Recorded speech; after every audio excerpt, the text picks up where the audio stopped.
Welcome to the United States of Tiffany. Our commentary offers a humorous take on wrestling. Please note, we're not bullying or attacking the wrestlers. We're engaging with the choreographed sport and its storylines. Our jokes and observations are about the characters and storylines, not the real people behind them. Tourists and citizens alike, welcome. Enjoy the show, and remember, it's all in good fun.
Hello, party peoples. How are you guys doing?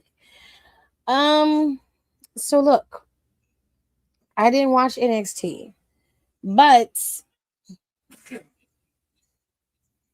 that's pretty loud, dude. Unless somebody's gonna come in and what? No, your phone. Oh, What, dude? I was talking about your phone. No, I wasn't talking about you sneezing, you freakazoid. I was talking about your phone. My God, today. Jesus. Jesus Christ. All right. So, I did not get the opportunity to watch NXT, but I will recap it to the best of my ability. I do have some thoughts. Yes. All right. So, first things first. They had OTM and TNA's Mike Santana facing off against Dog State. Now, I don't know exactly how that match went down. Doesn't really matter. Dark State lost. It was a sad day for Dark State. And they seem to be in quite the uproar. Okay. Cutler almost lost his eye or some dumb shit. And everybody seems to be all in their feelings. They don't have no tag team titles. And they just seem to be on a downward spiral ever since Tony made it his mission to come back and destroy Dark State. Now, I don't know how they plan on resetting themselves, but it seems that Monsieur Dion has, even though he's circling that title, he can't seem to get close enough to it to start no shit. So they lost, they're out, and there it was. Okay. Glad for Mike Santana. They were in, New York, it's his hometown, but Santana hit the spin the block, which allowed OTM to pick the bones and score the win. Okay. Very good time. Very, very, very good time. However, we are moving on to the next match. Let us move on. Okay, great. Let's pull it up. Here we are. Birthright went up against Los Americanos. Los Americanos beat Birthright. Thank God. I've never wanted a team to beat somebody so badly. Lexus King tried to cheat and take out Bravo with his cane, but Shiloh came out there and chased him off. That allowed El Grande Americano to appear and cause enough of a distraction, and that also gave Bravo and Rayo the win over Uriah Connors and gave them the W. So they had put that steel plate in a mask took out Uriah Connors, and they got the dubs. So they're the tag team champions, or they're the number one contenders to face off against Vanity Project for the tag team titles. Next match. The next match. Jada Parker faced off against Kaylani Jordan. Now, Jada Parker and Kaylani Jordan are feuding now because Jada doesn't like the fact that Kaylani is running around bullying everybody, and she bullied Thea last week after she beat her. So, Jada and Kaylani had their match. Now, Jada Parker beat Kaylani Jordan. This is a big win for Jada. Kaylani Jordan is a former TNA Knockouts champion, former inaugural WWE North American Women's Champion. So this is a big win for Jada Parker to be able to be a former champion. Okay. And she did it in New York. So that's a very big deal. Now, because this happens, I don't know where this is going to put Jada Parker, but it put Jada Parker in a very good spot moving into another space. However, Kehlani Jordan ain't never let nothing just go. So I see. I don't see this working out for them in any way, shape, or form. In fact, this feud is more than likely going to continue between these two ladies. Okay. With that being said, let us move on. Okay. Yeah, move on. Now, Joe Hendry and Ethan Page and Ricky Saints and Tony D'Angelo got into it. It got into a big old fight between all four men. Don't ask me how it started. I didn't see that. All I saw was Joe Hendry and Ricky Saints getting crushed through two tables. That's all I saw. So I don't know what happened, but I just know that the four of these men are volatile as hell with each other, and the shit is not getting better. It's just getting worse. But there is some silver lining because Stand and Deliver, I believe Stand and Deliver is this weekend. Let me double check though. Let me see. Let me pull up my little page. Yeah. Stand and Deliver is Saturday, April 4th. Oh God. We got a few weeks until WrestleMania. Oh Jesus. Things are about to pick up real fast. Stand and Deliver is Saturday. It is Saturday.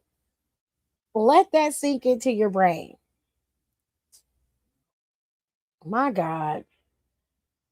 Anyways, we got a lot going on, child. Now, Keanu Carver and Jasper Troy had a match, and no referee would take this match. So Josh Briggs volunteered because, as he put it, he is not afraid of the two big behemoths. Now, apparently, this was a massive rivalry between Carver and Troy, and it seems like it's far from over, even after Josh Briggs was in as a special guest referee, and apparently he overstepped. But Keanu Carver had a big match in this particular match. He was going left and right, tearing apart just Jasper's Troy, even attacking a fan at one point. But Troy was able to recover and catch him and plant him through the announcer's table. This match spilled over and it ended up turning into a lot of mess that it didn't need to. After receiving a shove from Jasper during the match, Briggs essentially clotheslined the shit out of Troy and allowed Carver to pick up the win. Now, if this had been a normal match, or if they had put this kind of match inside of a cell where they could do whatever they wanted to, and all the referee had to do was stay out of the way and count, I think this would have been a better matchup than to have Briggs in there causing more havoc than he needed to. But it's going to switch Troy off of Carver onto Briggs because Briggs cost him the match. So now we'll see how this works. It's going to be the battle of the big men here. And am I here for it? Doesn't really matter. Oh, Kira's your hometown. They are gonna be in St. Louis. They're gonna be in St. Louis. I don't really care for Briggs. Briggs is not one of my favorite people. Does it mean that he's not a good wrestler? No, that doesn't mean that at all. Does it mean that he can become one? Yes, because just like everybody else, he has potential. However, at this current moment in time, that has yet to be seen. I'm not the biggest fan of Jasper Troy. I find him to be irritating and annoying. He doesn't really have much going for him. And it's not even about his look, it's just about his character, his aura. He's just very, very boring to me. So I don't really care for him either. But things can change, just like my views on Izzy Dane has changed. Things can change when it comes to Jasper and Briggs. So we'll see as to where they go as they continue to develop in the system. With that being said, Blake Monroe still had Tatum Paxley's title, and Tatum Paxley and Blake had a nice little confrontation, which led to a fight. And the two of them are now going to be battling it out for the NXT Women's North American Championship at Stand and Deliver this coming Saturday. Okay. Now we got two more things to talk about. Like I said, OTM and Mike Santana were able to best Dark State. Don't know where this leads Dark State, but it is what it is. Now, the final match of the night was Lola versus Kendall Gray. It ended in a double pin. So what you got? Well, it got a pin and a simultaneous submission. Kendall Gray did have Lola's shoulders pinned to the mat, but Kendall also tapped. Lola had her in an armbar. She also tapped. So we have an issue. Two referees saw what happened. The one in the ring and the head referee on the outside saw what happened. So to make it so that it was simple, Shawn Michaels and Robert Stone have decided that Lola Vice and Kendall Gray will compete against JC Jane this Saturday at Stand and Deliver for the Women's NXT Championship. Now, towards the end of the show, Lola and Kendall Gray got attacked by Fatal Influence. This led to, of course, Ren Sinclair, Kendall, and Lola getting up and defending themselves, fighting against the girls and taking them out. And of course, JC Jane got to stand tall in the end, but the girls were able to recover and take out JC at the end as well. So you got kind of a double momentum situation going on here. JC Jane is going in to Stand and Deliver as champion, but will she walk out as champion? For God's sake, I hope she doesn't. It's not that JC Jane hasn't been a good heel champion, but at this point, we are going too freaking long with that women's championship, and the men's title has changed hands 3 times within the last year, maybe 4. Ricky Saints was champ, dropped it to Obafemi. Now Joe Hendry's champion, and any number of those men could end up champion right now. Okay, so within the last year, matter of fact, prior to that, this was earlier in the year. Prior to that, Obafemi dropped the title to Ricky Saints. So I was right. It's been dropped like 4 times. You've got Obafemi that was champ. Oba drops it to Ricky. Ricky dropped it back to Oba. Then you had Joe Hendry being champ. 4 times the title has changed hands. And yet the women's title stayed with JC Jane. And to be fair, if we're looking at it from a kayfabe standpoint, the only reason why JC Jane has been able to keep her championship as long as she has is because the 2 women that flank her are too stupid to recognize their own worth and to fight for themselves or to possibly go after being champion themselves. But it is what it is. So we'll see. I'm hoping that Lola gets the title, but if she does it, I stand by what I said. That woman needs to be the one to come up to the main roster and cost Dominic Mysterio and fucking Liv Morgan everything. I mean, she needs to be up there shaking it, dipping it, and doing it and cost them everything. All right. Now that we are caught up to speed with NXT, let us look at Stand and Deliver. So because Stand and Deliver is going to be in St. Louis, Sexy Red has decided that she's going to pull up.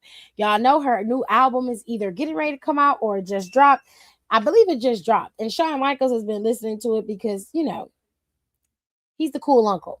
But anyways, she's supposed to be swinging by. So you guys will get to see Sexy Red at Stand and Deliver while they are in St. Louis. This is going to be on the pre-show. It's a countdown. You're going to have a 5-on-5 tag team match, so a 10-man tag team match. Birthright will face off against Hank and Tank. I believe that is Eli Knight, Ren Sinclair, and Shiloh Hill. They will compete, and we'll see who wins. It looks like it's just a bragging rights situation here with NXT's newest faction, Birthright. It's a huge faction. I really wish they would let Charlie Dempsey go out on his own. He's been in a faction his entire time there, except for the early stages, and I don't see Birthright going anywhere. But more than likely, one of them is going to end up taking that North American Championship. I'm just not sure who's going to get it. Anyways, Tag Team Championship is being contested. Vanity Project will face off against Los Americanos. Now, if you don't know who Los Americanos is, you've been living underneath a rock. This is Tyler Bate and Pete Dunne under the guise of a new persona of Rayo and Bravo. All right. And of course, El Grande Americano is going to be in their corner. Now, if you didn't see on social media, So Ruka tried to accost, or rather, Zarya tried to accost So Ruka. She's very emotional for somebody who believes that So Ruka was basically hogging her spotlight. But it's none of my business. Anyways, she waited until they were outside at a hot dog stand in New York and just having a good time. It was Callie and it was Nikita Lyon. Nikita Lyon had this long ass red fur coat on, and I believe it was quite warm outside. It wasn't cold that Friday. So, I mean, it wasn't cold that day. It was a Tuesday. So it was like 67, 70 degrees outside. I know that whole coochie was sweating. Anyway. Anyways, they was outside and Zarya decided to walk up on her and be yelling and screaming like a jilted lover. Like she was cheated on by her or some shit. It was so weird. And Callie had to push her away and tell the girl, calm down, like walk away. It's not that serious. And she kind of pushed Callie. Callie was like, girl, calm the fuck down now. Calm the fuck down. Before you get your ass whooped out here in front of all these people. Then she walked away. And Soul walked away like she ain't have a care in the world. Soul walked away. She just, thank you for coming. The free promo, I live. But these two are going to finally battle it out at Stand and Deliver. And hopefully this will bring Soul up to the main roster because if they're not going to give her the NXT championship, then there's no reason for her to stay in NXT if you ask me. Miles Bourne will face off against one of NXT's greatest superstars, Johnny Gargano. He looked like he's finna use his ears and fly right off the page, child. But Gargano is back in NXT, and well, yeah. Anyways, before we get to this one, we have the NXT Women's North American Championship being contested. The Glamour is going after what she believes is rightfully hers, the North American Championship that Tatum Paxley had to fight to get from Izzy Dane. Now, she is the current champ, and Blake Monroe has stolen her title, and I don't think she got it back, but I didn't get to watch the whole segment, so my bad. But they will be competing over this championship. Either way, the title will be in good hands, and I believe the match will be good as well. Tatum has done a really good job solidifying her character, and we already know what the Glamour is capable of. So we're not mad at it. We just want to see where it's going to lead and how things are going to go going forward. Because if Tatum retains, then of course they're going to have to continue this out to the next PLE. But if Blake gets it, I wonder if Jada Parker will double back and possibly get the title from Blake Monroe. Because the last time those two met, Jada Parker lost against Blake Monroe. So it'd be very interesting. And lastly, but surely not least, We have the men's NXT championship. Until we get the graphic for the women's championship, which it should be up in a few, they do have it set as a triple threat for the title. I just want to be clear about that. The NXT men's championship is on the line in a fatal four-way. Ricky Saints has been going after Joe Hendry ever since Joe Hendry threw him off of a ladder in the ladder match to determine the new champion for the newly vacated NXT championship.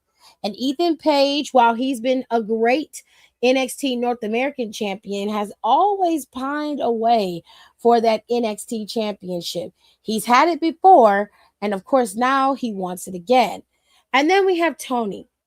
Tony D'Angelo has competed for the title, but he's never actually held it. And now that he has the opportunity and nothing but time, no family to babysit, it's just him and everything and all his animosity that he's been carrying. His sole focus is to become NXT champion. Meanwhile, Joe Hendry has been carrying the title with pride, grace, and a lot of anger from being attacked at every single angle. With that being said, who you think is going to win? Is it going to be Saints? Is it going to be Page? Is it going to be Hendry? Or is it going to be D'Angelo? To me, it doesn't matter who wins the title. Every single one of these men can carry the weight of the NXT championship. I know some people aren't a big fan of Tony D'Angelo, and that's fine. But if we're talking about being realistic, none of these men are outside the scope of being champion. Every single one of them have main event status. And so we just have to wait and see how it goes. Me personally, I wouldn't mind causing a little chaos. I would give that title to Ethan Page just to cause the chaos. And I would have Joe Hendry try to win it back. And he would probably wait until somewhere close to SummerSlam and win it back around that time. Then bring Page up to the main roster. And then you could have Tony and Hendry fight it out. As far as Ricky Saints is concerned, I think Ricky Saints has done more in a short amount of time than any NXT superstar I have seen on that roster. And I think it's beyond time for Ricky Saints to come up. But if my calculations are correct and Ricky Saints does end up leaving NXT, I think a new faction is going to be born with not only Ricky, but Royce Keys. I'll let you figure that one out. Anywhoosies, ladies and gentlemen, that is your NXT recap. And like I said earlier, NXT Stand and Deliver will be in St. Louis on Saturday, April 4th. You watch on YouTube, ladies and gentlemen, not on Peacock, on YouTube. Okay? So make sure you guys are where you need to be in order to see it. Because if you're not in the right spots, you won't watch it. It's not going to be on Peacock anymore. Peacock no longer has the rights to NXT or any WWE content besides the ones they've already been promised, like the Shawn Michaels documentary that is getting ready to come out on the dot on Peacock on April 13th. Okay. Don't forget, it starts, show starts over on Netflix 7 p.m. or it starts on YouTube at 7 p.m. If you're in the States, you watch it on YouTube. If you're overseas, you watch it on Netflix. Cool? Cool. Glad we're on the same page. Now that we got that out the way, let's talk about Shawn Michaels' new doc. Shawn Michaels' documentary is going to debut over on Peacock, and it is called Becoming Shawn Michaels. And it will arrive on April 13th. If you haven't seen the trailer, I highly recommend you can go over to Fadeaway Media over on X. Everybody on Instagram has reposted it, so you can go over there and watch it as well. I think it's going to be a very interesting documentary. I am going to watch it and give you guys my commentary on it, as I always do. Okay? So, we have that. Ugh.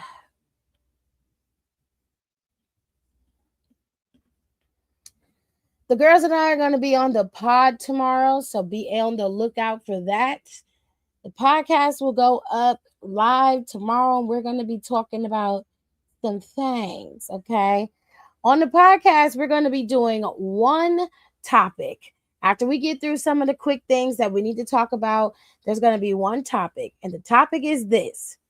If you woke up in Triple H's body, what would you do? Now, I posted a video where I gave a very vague statement because I didn't want to make the video too long because there are a lot of things that you can change, shift, and move. But I wanted to make sure I hit the most important points first, and then we can deep dive into it. But I posted the video. It is already up on this channel currently. It has a small amount of views, but I want you guys to go watch it so you can hear my thoughts, okay? Like I said, I just gave you a broad stroke of what I wanted to do if I woke up in Triple H's body. But you guys go over to that video and comment what you would do if you woke up in Triple H's body, okay? Give me some traction on the video, please. But tomorrow, the girls and I are going to be live, and we're going to be talking about it there. That's going to be our main topic. All right? I just wanted to make sure I gave you all that tea, honey. Now, one more thing. Did anybody else watch Jackie Chan Adventures? It was just me. It was just me and you. Did you order food? Yeah, it's like I hear you. Oh, I was just asking, baby, if you ordered anything. Because you just been sitting here. Ain't nobody ringing no doorbells or nothing. I was like, huh, what's going on? Anywhoosies. Let's have a little conversation, shall we? Let's talk. Yeah, you didn't know Jackie Chan? Okay. So let me tell y'all, back in the day, in the 2000s, Jackie Chan had a cartoon, honey. And it was called the Jackie Chan Adventures. It came on, what was it, WB at the time? It came on Channel 55 here in Cleveland, but it was on the WB. It was a part of that kids block. Yeah, on Saturday. Shaolin Warriors came on. It had Jackie Chan Adventures came on. I think Shaolin Warrior and Jackie Chan Adventures came on at the same time. Didn't they come on Saturday? One came on Saturday and the other came on Sunday? You might be right about that, but because they had a block, Jared. They had a block that came on every day.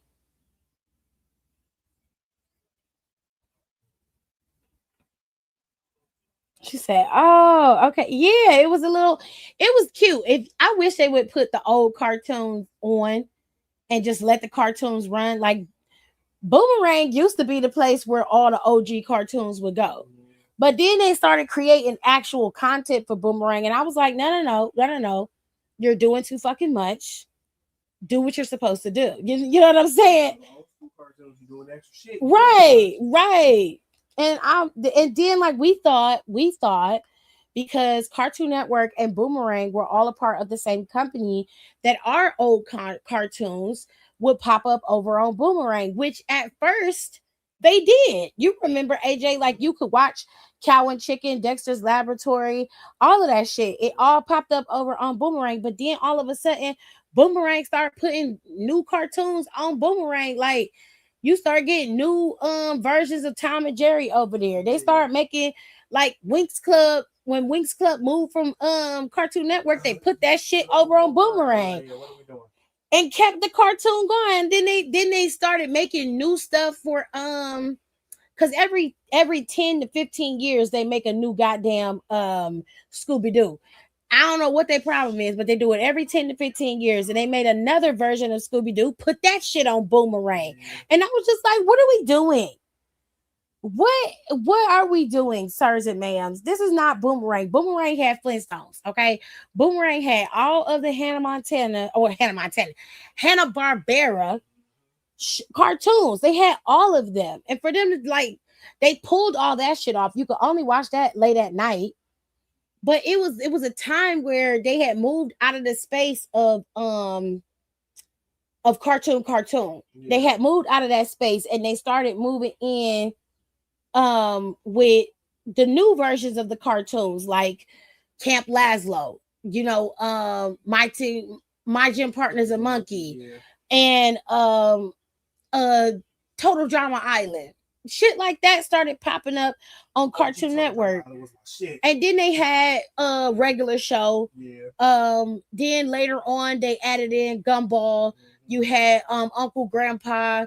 Then Adventure Time started to pop up. Steven Universe. These are eras of like cartoons. But like during my time, we had the cartoon people making cartoons for us. And that was like that shit was lit. You know what I'm saying? You stay up all night trying to catch the new episodes because they would put them on.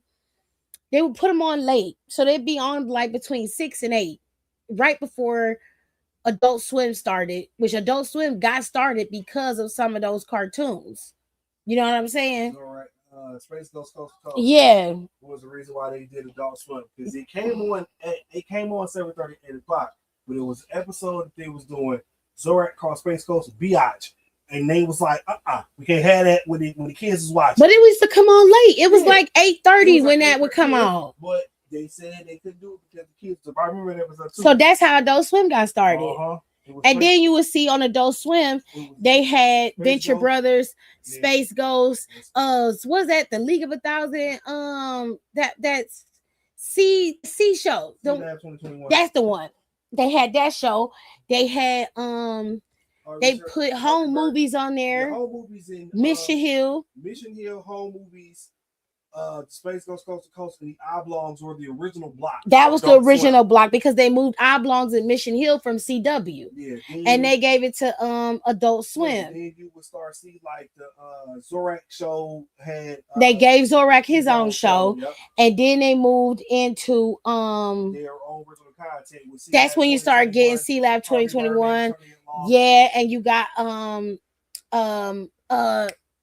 Aqua Teen Hunger Force, and then you got Moral Oral. Yeah. You got that evil dog, the demon dog. Yeah. You got that. That's it. Robot Chicken. Then later is when they moved in and put what's his face? Family Guy, yeah. American Dad. Mm-hmm. I thought they was gonna put the Simpsons over there but it's been syndicated everywhere else. Yeah. They didn't need it. And Futurama didn't show up over there. And I thought that was very interesting. Futurama did for a little bit. It was a little bit? A little bit. It wasn't there long. Child, I tell you, that shit was crazy. No, I didn't mean Hannah Montana. It just popped into my brain. Because, I mean, it's Hanna-Barbera is the name of the animation house. Or it was. I don't even think Hanna-Barbera exists anymore. Hold on. Let me double check.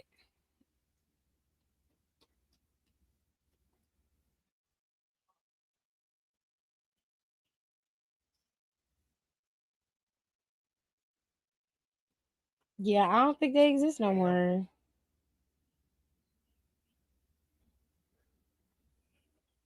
Oh, wait, they might. Oh, no. Yeah, I don't think they do. Is Hanna-Barbera... Oh, damn. Is Hanna-Barbera still alive? I don't want to know if they're alive. Still in business. Yeah, they don't make cartoons anymore. Hanna-Barbera made almost all of them. Like, they were responsible for Scooby-Doo, Flintstones, but they've now been like, they are now owned by Warner Brothers, and they are being used as Hanna-Barbera Studios Europe. That's the new name of the company, and they currently own Cartoon Network Development Studio Europe and Cartoon Network Studios Europe.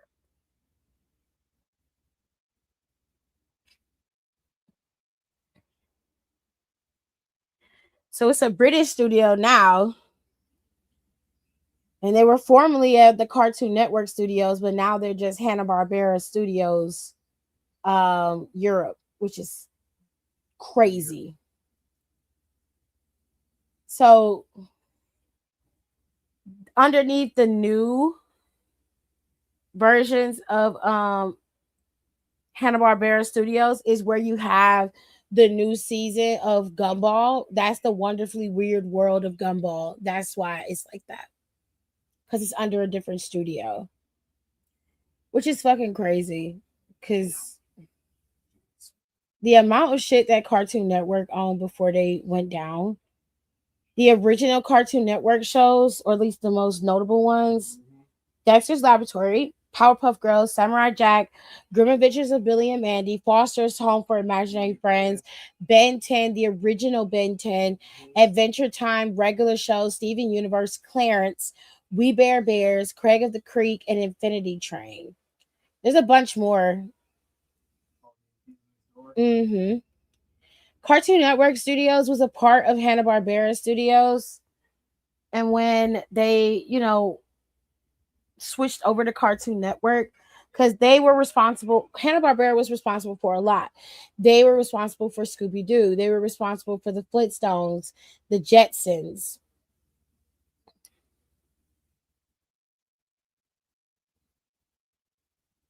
So let me see.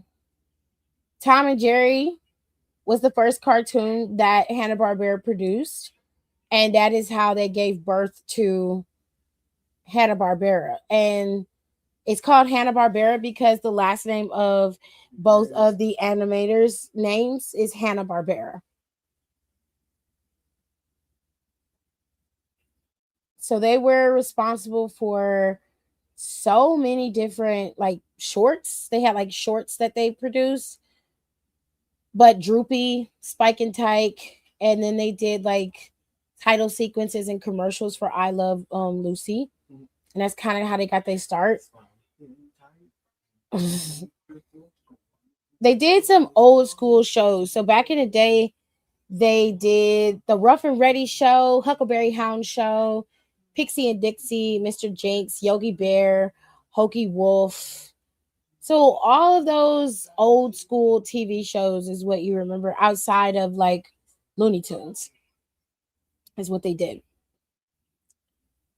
Hannah Montana had her anniversary special just recent. Yeah, I know. I was not a Disney kid. I did not watch Hannah Montana. And everybody gets mad at me because I say I don't really care for Hannah Montana, but I did it. I was watching like let me see when Hannah Montana came out. You don't get the best of both worlds. No, I didn't care about Hannah Montana even like before. I just wasn't interested because I'm looking at this girl face and I'm like, y'all telling me y'all see this little girl and she don't look like Hannah Montana to you? Like they did not care. And they was like, well, you didn't say that about Moesha. I'm like, Moesha made her character very separate from Brandy. She couldn't even sing. Moesha couldn't sing. Moesha could not sing. Moesha was making it very clear to distinguish. I'm not Brandy. Like you saw it. Nah, Jared. Hannah Montana came out when I graduated high school in 2006. That's what I told you. We was in our late. No, I was not going to watch Hannah Montana. We were 20. Why would I watch Hannah Montana? 20 years old when that show started. There's nothing about that show that appealed to me in any way, You shape, get the or best of form. both worlds. Yeah, no. I was 19 when that show came out. Why would I watch that? I don't know. It just had that good feeling of watching the show. Yeah, for you, babe. For you, because you were a kid. I was damn near legal to drink by then. It already was. I was already. I ain't give a fuck about no Hannah Montana. I didn't care about that bitch. 20 years old, I was busting them slugs at the Marriott. Nigga. And you know what's we was living life though, nigga. That was the person that played her brother was like in his late 20s when they shot it. She was my age, so we're very close in age right now. But I But no, I her wasn't brother was watching. like 28. Like when they had John Cena on one episode, they were the same age. Mm. Well, there you have it. And I didn't know that. I thought he looked like a teenage boy to me. John Cena? No, the person that played Hannah Montana's brother, I forgot his real name. I remember him from Kicking It. What's his name? His name was Jackson Stewart on the show. His name is Yeah, Jason Earls. yeah. Apparently, he lied about his age, and he was like 28 at the time, and he was supposed He to play looked like a like it. He was just short. I mean, to me, Yes. in my eyes, he looked like an 18-year-old. I can't hear anything he's saying.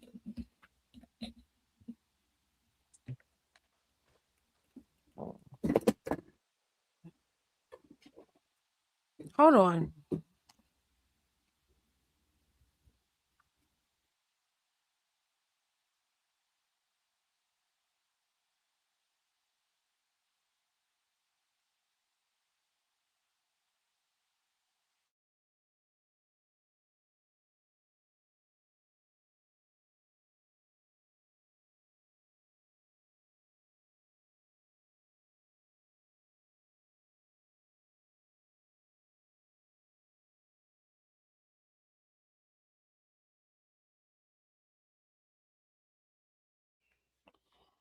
Okay.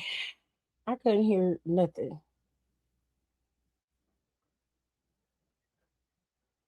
Brandy said my young ass used to be up at night watching Robot Chicken. We all did, Brandy.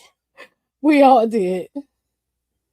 Hiram, wasn't you born in 2006? I can answer that one. When Hiram come back, he can answer it. Not you old. You ain't even 30. What are you talking about?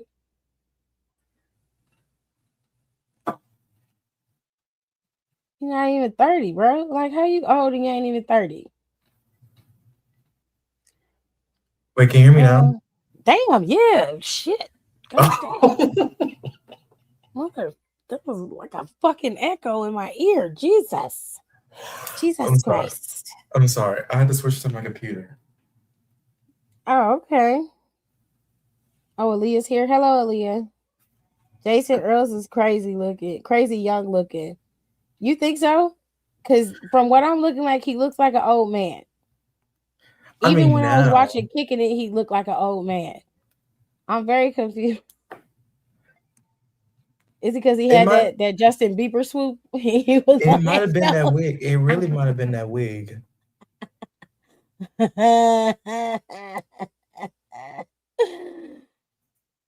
He looked like an old man in a little kid body, but me, I don't see it. I don't see it. Well, I was young at the time, so I ain't knocking it. I'm just saying what I see. I see a very young old man. Hold on, because there's a picture of Miley and him young. He looked like, okay. I don't see how y'all saw that, but like, let me see. Let's share this screen instead. Okay, so y'all see what he looked like. Let's see if we can oh Jesus. zoom in. Yeah, jump scare. Oh,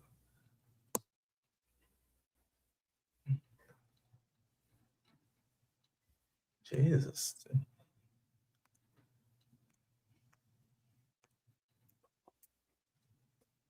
I was gonna say time has not been on his side, but that's a little too mean.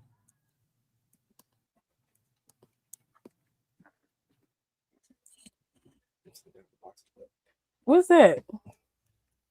Back the game for you. You had your name on it. Don't wait something for me. That's okay. So this is what he looked like now, and then that's what he looked like back then. He looked like an old. He looks older with a young haircut. I don't understand. Like, do people not? Okay. Okay. They put them in them trays, didn't they? Told you. Yeah. You thought you had me, did you? Yours is the orange chicken because that's what you wanted with extra chicken. The other one is honey chicken, and yours has noodles, I believe. Oh, so that what? So we got three. No, this has fried rice. What's yours got? The same? Pork egg rolls, orange chicken, extra. No, I got fried rice. They both got fried rice. Yeah. It's fine. Is this one yours? You gotta taste it. Hold on, y'all. That's the orange.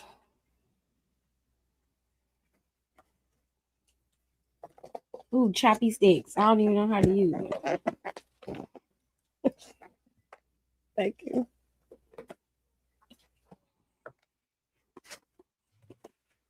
I feel like I ate too much, and I definitely did not. I'm eating one of these egg rolls. Anyways, I didn't watch Hannah Montana, but I did watch True Jackson VP. I like that show. That's a good show. I never saw it. That's because you was too busy having your face stuck in Disney. And you missed out on your own on younger Keke Palmer lusting over this white boy. Yes, I was a Disney kid at heart. Right. True Jackson VP, you had Jet Jackson.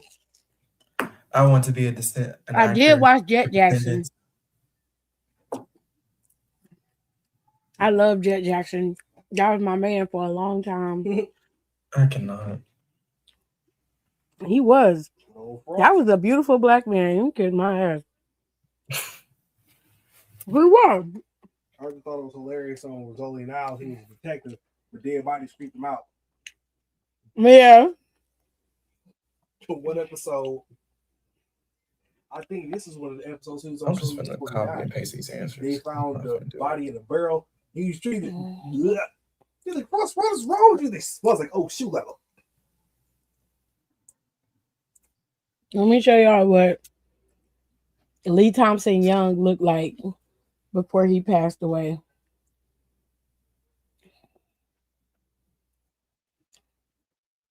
Okay. He was on a TV show called The Famous Jet Jackson. It was an old Disney TV show, and it was like the first black-led TV show on Disney. But this is Lee Thompson Young. Ooh, that's a fun. Yeah, mind your business. I told you. You know, listen. You'll be acting like I just be liking Scrubs. The fuck? No. I mean, that Machine Gun Kelly, I ain't never gonna let that go. Child, fuck you. Okay. It was a white boy that can rap. And he didn't look like that when he started rapping. He got that way from doing drugs and being weird. Even when he started rapping.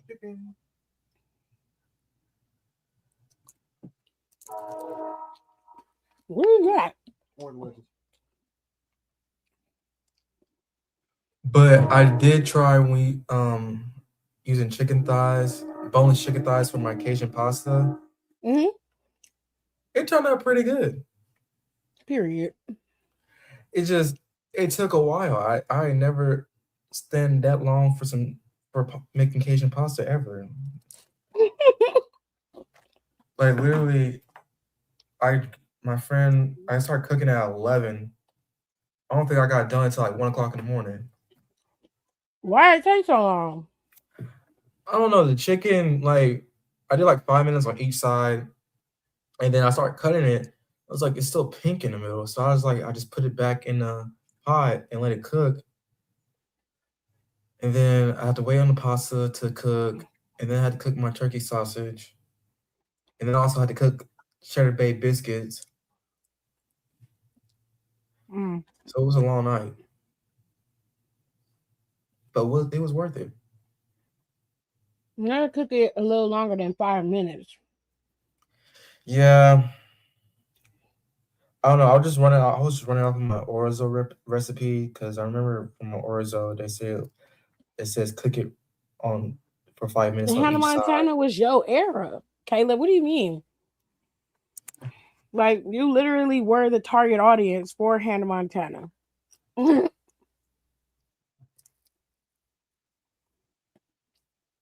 So, you're not old. You're fine.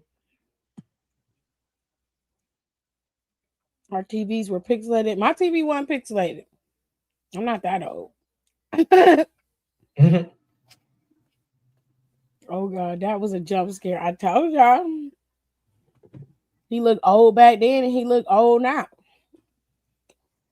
No, that photo was two different odes. Now there's two different olds. He look like that now.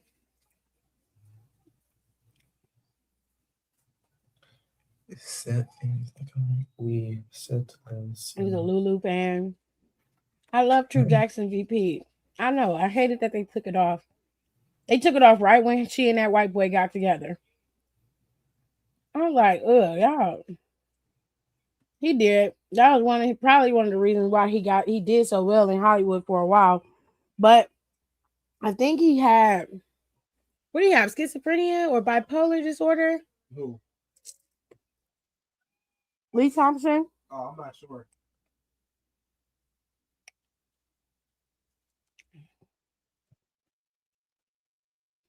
Because he took himself out of here. Yeah, Oh, that's sad. Yeah.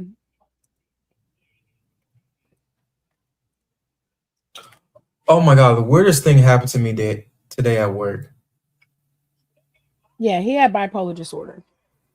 Wow, what happened? So I'm doing quad day, and we're promoting the games and everything. And this is like this one black girl, comes up to our table. It's me, my coworker Eli, and Jaden, and our boss Brandon. Now they talking about the game, promoting the game, and this and that, and she starts.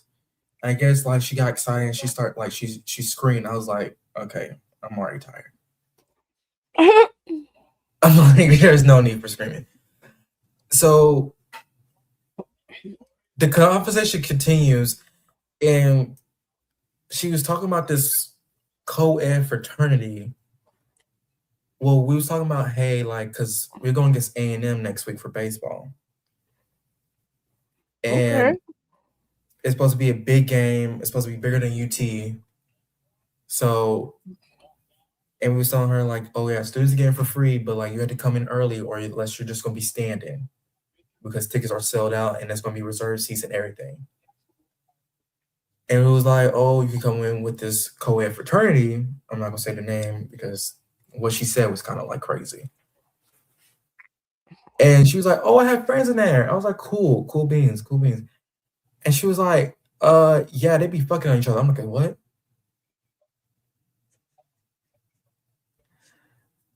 And she was like, they be fucking on each other and they're all gay. I'm like, okay. What? Hold on. That's what she said. Wait, why did she say that? Because we mentioned that she could come in with the group in those type of groups because she said she has friends. I was like, oh, you can come in those and you can come with them. I mean, you probably get as deep, but like don't like stand out too much, probably get in trouble. But then she just brought up that how they be fucking on each other and they all like part of the LGBTQ community. I'm like, okay. But like who could be doing that? Who? The co-ed fraternity. Which is it surprising? No. Because it should be. Not necessarily because she's not lying. That's the thing. The thing was she's not lying because these are all like people like the people that mainly join that fraternity are all fresh out of high school. And you're around a bunch of people all the time that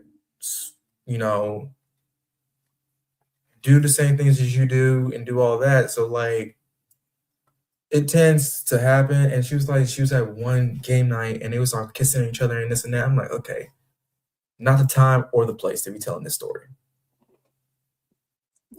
Okay. But she keeps going. It doesn't stop. Oh. She keeps going. Drink have a ginger ale, please. Then she goes into her personal life. I'm like, not a therapist. Don't know why we going here. Then she started talking about how she was fucking this senior. Like a Oh, senior she at a started school. talking about who she's sleeping with. Yes. Okay, and y'all don't know her. Don't know her from a can of paint. And nobody told her, like, you No have one a told nice her. day? I mean, we was like, I was like, is she gonna stop? Like, I didn't know what to say at this moment because I'm just like, just shocked right now that she's saying all this willingly. No one asked her to say this. So you really just sat there and listened to this girl talk about her sex life? I didn't listen. My coworker listened. Because she was talking to my coworker. I left. I was like, I'm gonna stand back here so she doesn't talk to me about this because I don't want to hear it. That is then ridiculous.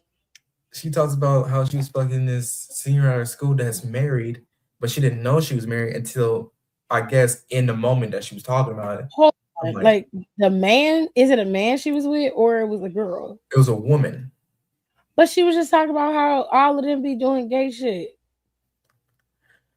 I don't know. Yeah. I don't know. What's going on? I don't know. It's my show. Let's go so weird. And then she's like, so. And then no, it gets worse. Then she talks about a guy she was fucking with and how he has a micro penis. Why? And was she high? I don't know. I was like, my coworker was like, she either just sit there and let this girl say all this stuff to y'all. My boss is standing there. I'm like, Brenda, you not gonna say anything? I would have told her to move along. And she just kept going, and she was. It gets worse. It gets worse. She was like, "Oh, yeah, he didn't know how to finger me right." I'm like, "Ma'am, please shut the fuck up. Why the fuck are you talking?" Excuse me. I'm just like, and then this is the part I didn't hear, but my coworker told me. She was like, then she's going in the conversation about her dad. I'm like, oh my God. What is going on? I was like, this is not a therapy session. Please stop telling your life story. I just want to understand why she came up to you and just was like, yeah, I need to tell you about all my shit. Like, I just want to understand. I don't know. I can't even give you an answer because I don't know how we went from sports to that. Yeah, but when did she leave? She left, and my coworker's like, oh, have a good day. But then she was trying to continue the conversation and say, my coworker's like, oh, have a good day. And then she got done talking, and then she was asking all our names. I was like, okay, bye. And then I just started busting out laughing because I just couldn't believe what happened. And I'm looking at my boss. I'm like, Brandon, you wasn't going to say nothing? He was like, and what he say? He was like, if I said something, she would just still kept on talking. I'm like, and then my coworker was like, either she's high or something. I was like, she probably high on cocaine, because no way. Niggas still do cocaine? Yes. Oh, addiction. Yes. I'm just like,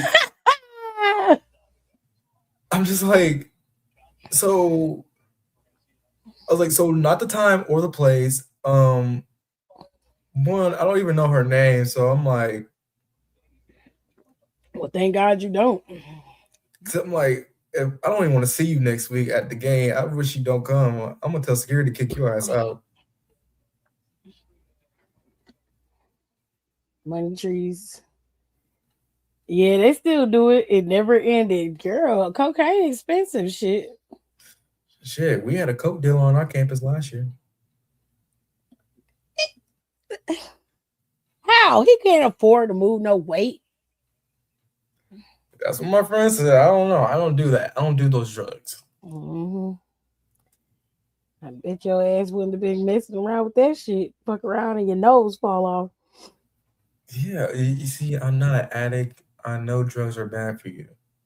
Yeah, teen drinking is very bad. But I got a fake ID.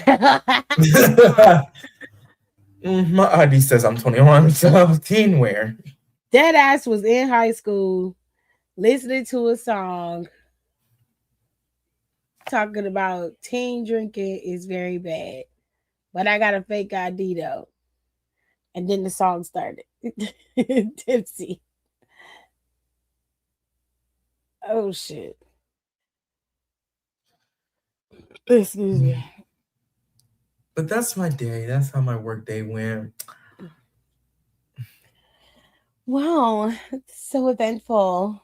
I know, and I Oh my also saw god. him, but like I was like, "Hey, homeboy." Mm. So y'all just cool now. Yeah, we're cool. All right, Um, great. Love that for you. you do not want to hear it. No, because I know where you're gonna go, and I don't feel like I'm not gonna go anywhere. Like we're I don't cool. believe you. I don't believe you. We're cool. We have a cool dynamic. Yeah, sure. Sure you do. Yeah, Love that for you. but I hate Love that it my so boss said much. no. I literally told my boss, Brandon, I was like, "Don't ever tell him that he's in charge ever again," because he almost got his shit rocked that day. What happened? So UT, the most unserious group of people started work that day, and my boss Brandon was like, "Oh, you're." He said, "Who's in charge?" I was like, "Why the fuck is he in charge?" Uh-oh. He was like, "Because he knows everything." I'm like, "So do I, and I'm on street team. So what the fuck are we talking about?" I'm like, I'm not finna let someone that's in the same position that me talk to me like they're my boss. No, it was But moldy. but Ooh. then what you call it? Brandon told him, and he just like I told him like, do not let this go to your head. And it went to his head. I was like, Brandon, don't ever say he's in charge ever again because I will. He almost really got his shit raw talking to me crazy that day.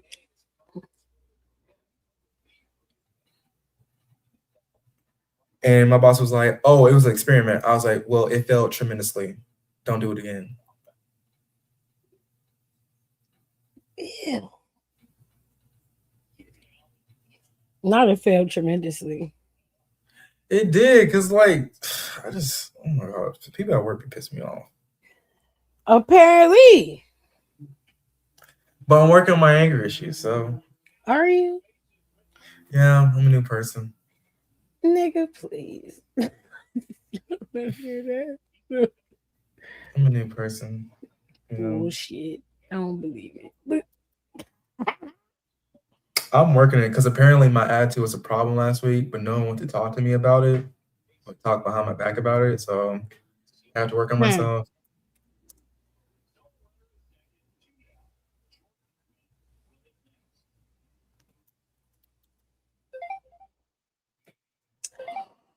Oh, she said that's why I waited until I was 21 when I had a full drink like a responsible adult when I'm not being petty, which is always. Okay, Kayla.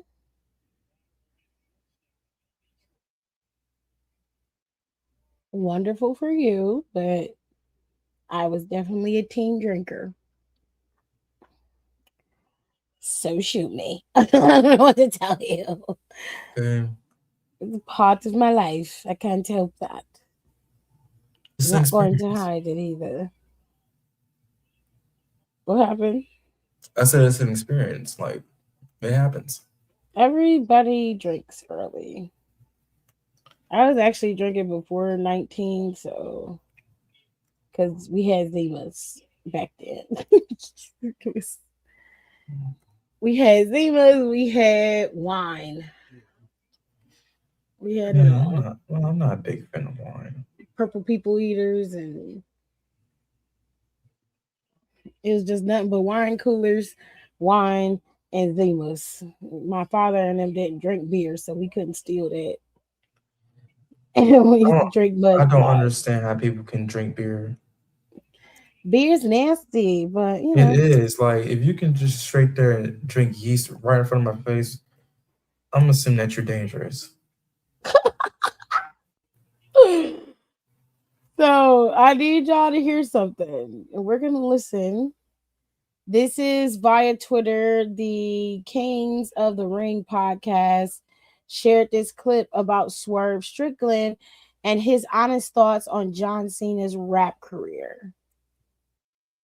You know, I would say I got it. It was satirical comedy to me. You know, made me think about, okay, because you kind of are innovative with doing that, of bridging both of those worlds, bringing it into the rest of the world. No, he's not. How did you feel about the rap side of John Cena when that first came? Yeah, I got it. It was satirical comedy to me. You know, I would say the first like real like person to bridge the gap was R-Truth.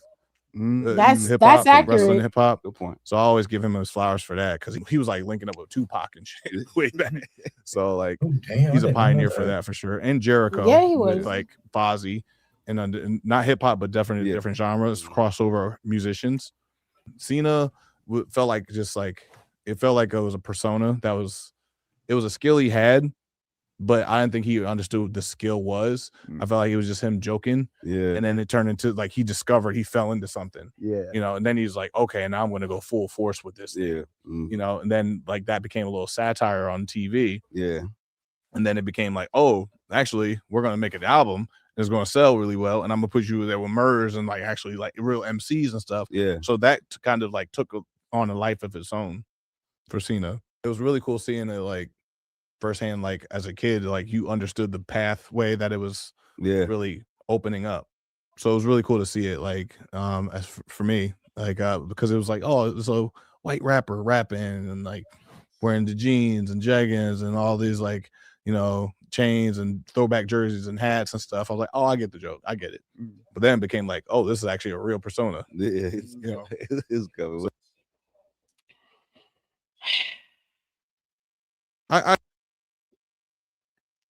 Okay. So the reason why I played that is because a lot of people give Swerve a lot of credit for hip hop and wrestling crossing over, and they do. Why are you laughing? Who said that? They do give that man the credit. You just heard them dudes on Kings of the Ring give him credit for the crossover of hip hop and wrestling. Oh shit! I can't even name you one Swerve song. You're not gonna name a Swerve song because he doesn't have any that's worthwhile, if we're being honest. Now, back in the day, before we got R-Truth on main TV, there was just John Cena.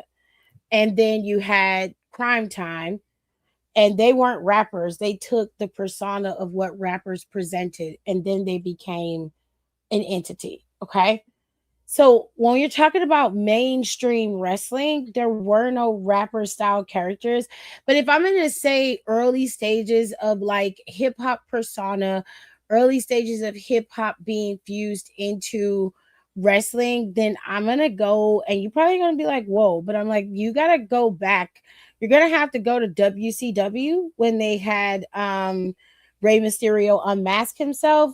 Those days were Rey Mysterio using Latina hip hop culture in WCW. For WWE, what I remember is, of course, John Cena being a rapper, and then you had John Cena moved out of the rapping part of it, and R-Truth came in and became the only person who actually fused hip hop and WWE and wrestling together into one entity. As far as Swerve Strickland is concerned, his rapping is lackluster. It's non-existent, if we're being honest. And I'm very confused at I'm very confused at the conversation, because it makes me wonder. I think I could put it in a different way. So like my question would have to be like, what are y'all listening to? Shit, apparently. Because even in rap, like when I listen to like even in the old school, like John Cena only has one album. He never proclaimed to be a rapper. He never said that. And I think that's where Strickland is very interesting when he says things, because he framed it as it was comedy, it was satirical, it didn't mean anything. But when you listen to John Cena talking about how he came across rap and how he heard about hip hop, he's from West Newbury, Massachusetts. It's a very white, predominantly white town. He ended up going to a school that was predominantly black. He got introduced to rap music, people rap battling on buses, and that's how he got introduced to the music. Now, I'm not saying Swerve Strickland doesn't know what he's talking about when it comes to music, because everybody has a separate perspective when it comes to hip hop music in general. But I will say that he has no concept of music because his music is terrible. It's not even John Cena level music, and that's saying something, because if you're going to do it on a tier level, and this is not me trying to shade John Cena at all, John Cena's at the bottom when it comes to white rappers, right? If you're going to put him in that category, even he will not call himself a rapper. But let's just go at with the facts, right? You're going to say, okay, John Cena's base tier level when it comes to white rappers. I'm going to find a Swerve Strickland song because I need y'all to understand where I'm coming from. The only way that y'all will know what I'm talking about is y'all got to hear it for yourself. You got to hear it for yourself. So let me see if I can find it.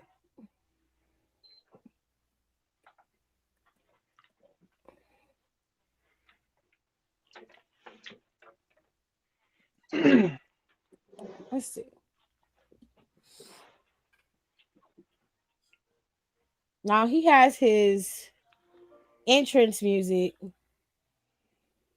but he does have an album, and it's a new album, and he's got Swerve Strickland, somebody named Raekwon, and Monteezy on this song.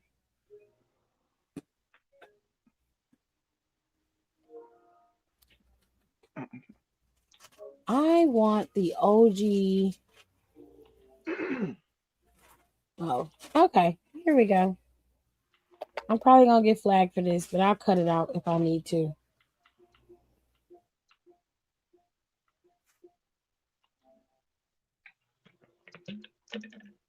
Shut the fuck up.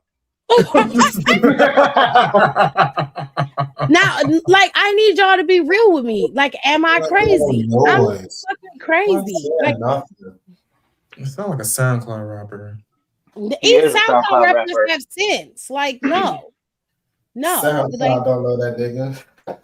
You ain't lying. Like, what are you talking about? Like, this is my thing. I'll never hate on anybody's side gig or what they like to do. I'm not finna do that.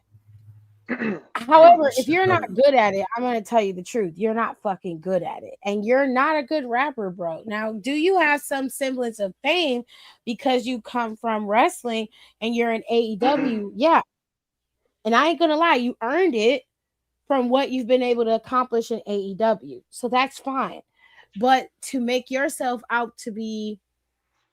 And what I really don't like is how people kick ass. I don't like that either. There's no shade to Kings of the Ring. They can interview who they want, say whatever they want, right? But my thing is this. You have this man on your podcast, and then you say that you're the big reason why hip hop and wrestling has, it has that crossover. And I'm like, what? Pardon? Are you serious? So R-Truth didn't exist before him, and shout out, and Swerve was like, no, R-Truth is the one who, really brought hip hop and wrestling together as one thing. Like he rapped his own theme. He sang it every time he came to the ring, like dead ass. That's true. So we also not gonna act like this is Mafia did Mark Henry's interest in. Well, that's not what they're talking about. Because if we're gonna there, then The Rock had his old theme music done by Wyclef Jean. So we're not talking about that. We're talking about wrestlers who can rap. like rappers and wrestlers in one. Swerve Strickland is not a rapper. He's somebody who dabbles in music. AJ Francis is a rapper. That's a rapper. B-Fab is a rapper. And that's not me trying to like, you don't know nobody, but I've heard what B-Fab put out when she was like opening up for Juicy J and them when they were on tour. I heard her music. It's okay. It's not my cup of tea. It's okay. It's okay. She got skills.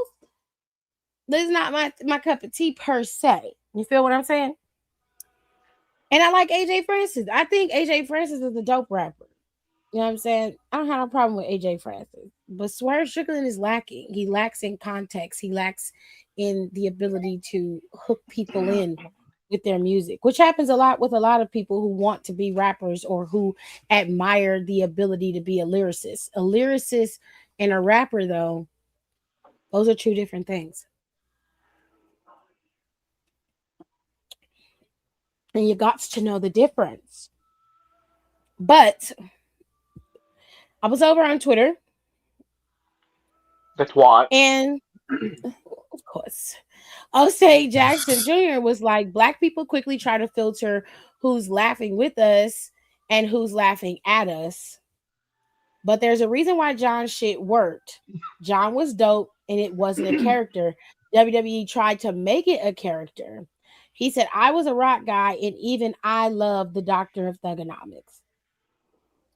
Now, hopefully, even if they do check it, they clock it, you can hear it. And I went back to collaborate. Let's try to do something good. And I went back there with expecting nothing. Did my thing. I get off the bus. Stephanie is waiting for me as we're getting on the jetway. She's like, how'd you remember all that? I'm like, you don't. You just, it's freestyle. You have like maybe a couple bars in your head, but you got to look. Okay. So if you've ever seen John Cena on the podcast for O'Shea Jackson Jr., then you've heard John Cena tell the story of how the Doctor of Thugonomics came about. They were on the back of the bus. They were freestyling, and John Cena basically roasted all of them. This all stemmed from his ability to learn rap music, stringing together lyrics from rap music, and of course, doing it when he was younger with the school that he went to, and being around Black people. Let me reiterate, being around Black people. Because it's our fucking music, okay? I want to make that very clear. But he did it on the bus while they were headed to another town, and Stephanie pulled him to the side and was like, how did you remember everything and do it? And he said, it's called a freestyle. It comes off the dome. You don't remember anything. You just go freestyle. And she was like, you need to do that. That's how the character was born. He then was like, hey, you know, we want you to do that as a character. And he's like, fine. And then he was able to facilitate the Doctor of Thugonomics and the John Cena that we knew, the very early stages of John Cena. That's what that was. And then we had that big iconic fight between Jericho and John Cena where they were, it was Battle of the Bands. It was on a Monday Night Raw. And I remember that show. It was loud. I had the TV up all loud and shit. I actually liked Fozzie's music then. Like I was having a great time. Just Word I life, was having a great time. Like it was rock music being played. The rock music was loud. It was good. I never shit on Jericho's band, Fozzy. I thought the Fozzy band was cool. And then you had Doctor of Thugonomics up there. It had John Cena's big, remember he had that big pendant that was like a circle and it had the C in there. I like that pendant, and they used to sell it. They used to sell it on the shop. John Cena had one that was iced the fuck out, and he stopped wearing it after because he switched from the lock and the chain to that pendant, and then he stopped wearing the pendant. I wanted that pendant so bad. It was getting hard out here for a pimp. You know it's hard out here for a pimp. If you gonna sing it, push that shit out. No. Be quiet. Hell no. She said that with her whole soul. Like, you might as well not even sing it. I can't. I cannot. Y'all see how It's he just- treats me? It's part of the bit. I'm sorry. She was singing it. He said, push that shit out. But yet, when I send you dances, you say I can't do that. Oh, I can't. Oh, Jesus. Pushing a no out and pushing my knee past its limit is two different things. And that's a fact. I said to him the other day, and he said, "Oh, absolutely not." I Spin it don't know all his around, pop my limitations. thing, and arch my back and pop that thing, and make You a can man do say, that? "Oh, none, baby." I'm gonna send you where he be sitting to me. I believe he's in like, you. I'm not there, and I'm like, but you can get there if you work at it. He say you can get there, Hey, and I was man. like, so can you? I No. believe in you. I said, No, I but told him, you I can told get him, I told him, I said, I believe in you, and he said, I don't know what for. And I don't blame him. I He's know. not understanding. I am very quick, 1-2 step, Beyonce, 90s coded. I don't need all that twirling and spinning around. You might get a little number out of me, just a little one, but not that big stuff. My feet don't really coordinate like that sometimes. I might trip. My ankle might lock up. I only got one good knee, so it ain't as easy as it sound. I cannot.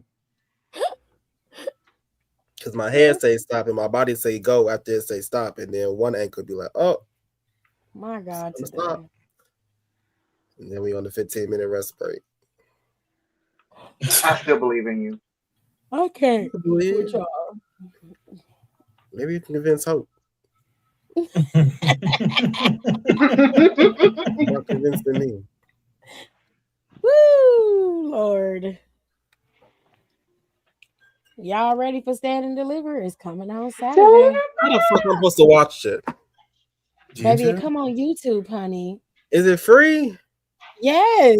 Oh, okay. They didn't say you had to pay.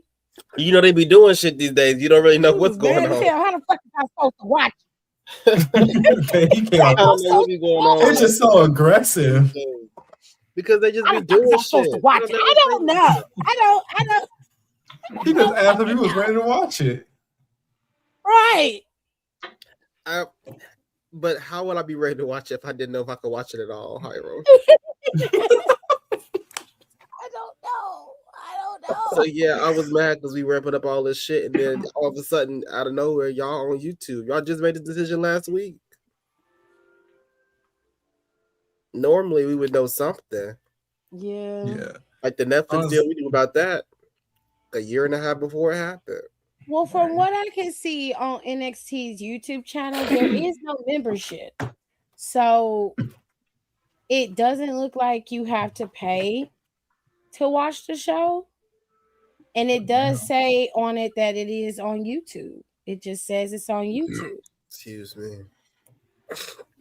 I didn't even know Stand and Deliver was this Saturday. So It is Saturday. Man, you've been away for the past couple of weeks. So. I've just been busy. It's never. I mean, he just had to be in there telling him all her sexual business. Just what happened? Spilling her guts. That's her fault for spilling her guts to me, because I don't know why you come up to my job and saying all that stuff. So you're gonna bring me a birthday gift to my birthday party on my birthday with a birthday gift? What happened? What's going on? I just woke up. Please tell him. Okay, so I was doing quad day at my school and whatever, and we was promoting the game and yada yada yada. And this girl comes up, and we're talking about the game. They're promoting. My coworkers are promoting the game, and this is how I knew it was some bullshit's gonna happen. Because out of nowhere, she starts screaming excitement. I was like, I'm already done. Then again, she talks. So we tell her, like, you know, we're going against A&M next week, and we're told, like, hey, you can join this group. They're a group of students. They're a co-ed fraternity. And then out of nowhere, she said, oh, yeah, I have friends in there, and they be fucking, and they all gay. I'm like, excuse me? Okay. I'm like, and it wasn't like the gay was out of malice because she is that. She swings those ways. But I was just like, she do just for future reference. She definitely does. She does because you think this is bad. No, it gets worse. So I'm just like, okay, cool. Didn't need to know that, but thanks for saying that. Something that we already all of us know. Hold on, Hiram. If y'all want to watch Stand and Deliver, you have to subscribe to WWE's YouTube channel. The link is in the comments. That's how you watch the show. It's gonna be over there because they already have it set to go live in a few days. That's how they're gonna put on Stand and Deliver on their YouTube channel. It ain't on NXT's YouTube channel, which I thought that it should be on NXT's YouTube channel. They don't ever post shit on NXT. They don't post it on NXT YouTube. channel. They don't post on their Instagram. You got a big bar and still film post about NXT on NXT. Oh my god! Okay, you gotta go do. But if you want to go subscribe or get notified when it goes live, you can. It seems to be free. It doesn't seem to be something you have to pay for. So, Glory be to God. Go ahead, Hiram. So she talked. So like, I'm like, okay, or whatever about the fraternity stuff. I'm like, okay, whatever. Then she started getting into her personal life. I'm like, she brings up like how she's dating the senior at her school, and apparently she's married or engaged, and she didn't know that until she started telling her life story. I was like, and my coworker's like, you shouldn't look at her. You should have looked at the finger. I'm like, please stop helping this conversation. Okay, why are you engaging in this bullshit? I'm like, and they just sat there. Oh, it gets worse. It gets worse. So then she brings up a guy she was messing with. She talks about how he had a micro penis. Oh yeah, she definitely gay. She's with a man, girl, and that he didn't know how to finger her right. I'm like, oh, that's a man. That is you a man. don't even know them though. Like I don't know it's you so from a wild. campaign. Hey, stop telling me that. I'm trying to fucking work. I'm like, see, that's what I was saying. I'm like, what happened? Why didn't y'all just tell her to shut the fuck up? Can you go somewhere with all that? Because every time I get ready to say something, like I'm working. Because every time I get ready to say something, my boss is like, "Be nice, be nice." I'm like, so this is why I just fuck that. Choose violence. No, for real. Because if you wanted to, you could have reported that to a counselor. Yeah, literally. That's border. If you're gonna be real, that is sexual harassment.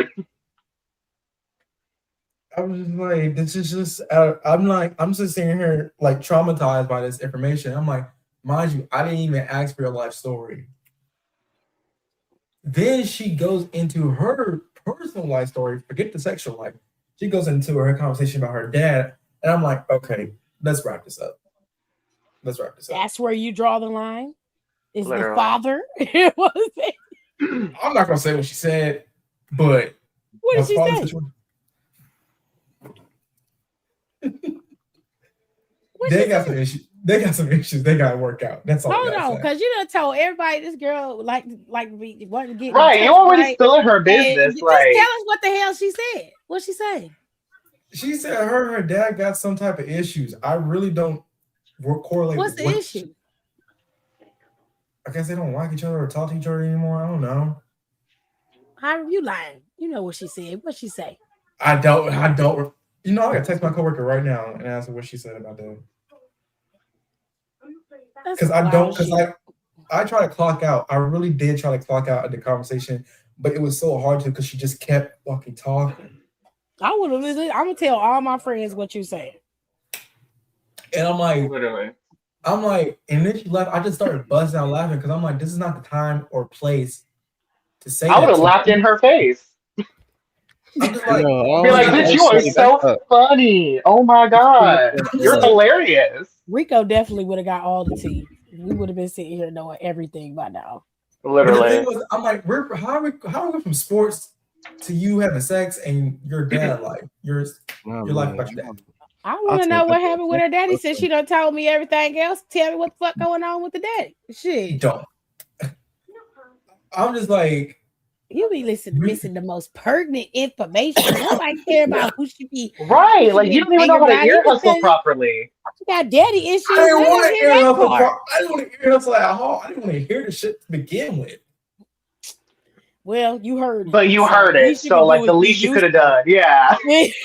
So what do you want me to do? It's like, you want to hear nothing.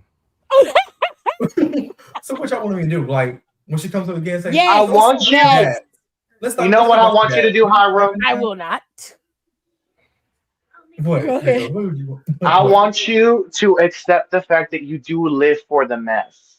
Like, I feel like you keep denying this aspect of yourself. You like to be messy. Embrace it. Relish it. I like to be messy. But, like, when the mess is calling for me, that shit was not calling for me. Ew. That's the best kind of mess. You ain't lying. It ain't got nothing to do with you. It ain't got nothing to do with you.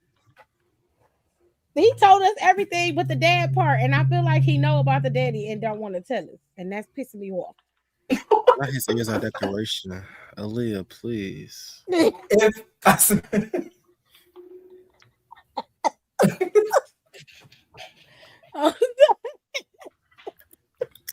I will say this: you are in your 20s. You better fuck off. Fresh in your 20s. You better everything you do from your teen and childhood, throw it away.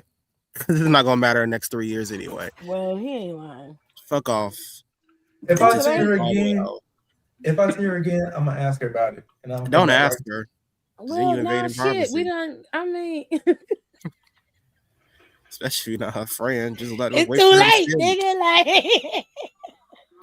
I don't see the thing is I don't never go looking for information. Information always falls in my lap. And it always follow Rico. I don't care where he at. Let me tell you, this one time I was with my friend and his friends. We was at school. Why? They took this girl weed. We smoked her weed. Baby, she was not in the car. They was like, we don't have no room for you. She's like, oh, it's okay. I said, bitch. She wasn't my friend, so I was like, I couldn't vouch for her. But I was like, girl, you better than me. If I can't get in, you might as well get my shit back. I ain't finna smoke my weed without me. No, but that facts. Y'all are crazy. And how they get it in their hands and she ain't got it in hers? What the fuck? She was down there for a nigga. You crazy and you telling me? So she was letting him do whatever. I was just like, girl, the dick can't be some that weed good. she paid for? Yes, it was her weed. Oh, you a bitch. Over some dick. I tell you what, I was high as hell that day. I'm sure you were. That's it was so crazy. One of my friends had an extra Chick-fil-A sandwich. I said, oh my God, you are heaven sent. Give it to me. That is the illegal shit. It wasn't my deal to take. I was just along for the ride. Sorry. If that was my friend, I definitely would have checked that. But given that it was 2019, I didn't have to be girl's girl. So she's pregnant. I was cool. Shit, I'm gonna stop being a girl's girl. What? I said I'm gonna stop being a girl's girl. No, don't stop. No, you be a girl's girl with the right girls. Mm-hmm. It's with the right girls, babe. I'm gonna tell you now, this climate we in, them Hispanic ones ain't really the flavor for the conversation. I ain't got nothing to do with that. It's none of my business. He not incorrect though. He not incorrect. They be backdooring, and I have not experienced nothing, so I don't know. I'm just going off of the information that was bestowed upon me. And, eggs look disgusting. Pretty hefty information. That's why I say always go with your black and brown people. Anybody that's too close to opaque, you probably can't even do it for real. Topaz ass niggas.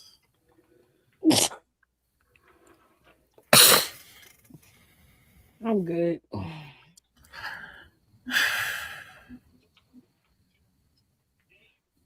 Oh, in other words, I'll be starting my YouTube channel this month. Slay. What Period. are we talking about? Everything. Like Sex, Oh Lord. drugs, liberty, the pursuit of money. happiness. Drugs.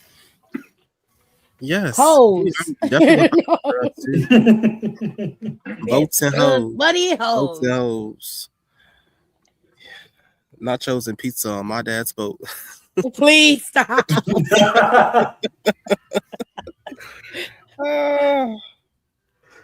No, we're gonna talk about music. I'm gonna do some music reviews, old stuff I haven't listened to, new stuff I haven't listened to. Going through Excuse discographies me. and rating them, lifestyle, TV shows, just a lot. Okay. Mm-hmm. I will be subscribing. Of course. We And will just like support. the rest of my tags down the gym. Yes. Because it's a brand. Period. It's the lifestyle. I have the Here we go. Make some money so I can go buy my domain. Everybody finna get pissed off at me and buy my shit. Start telling me what to do. That's how y'all be getting caught up out here in these streets. Y'all be out here with a whole brand and don't lock it down. You got somebody like 50 Cent to go after you and buy it. Or Candy Burris to go after you and buy it. And then you can't use it no more because it's not yours.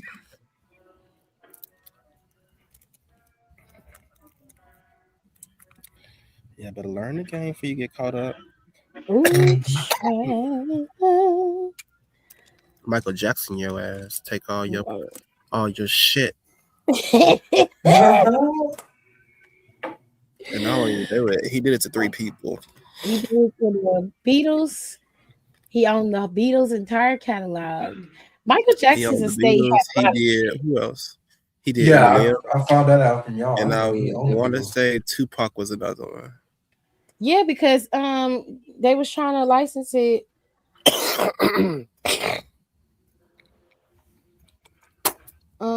He owns.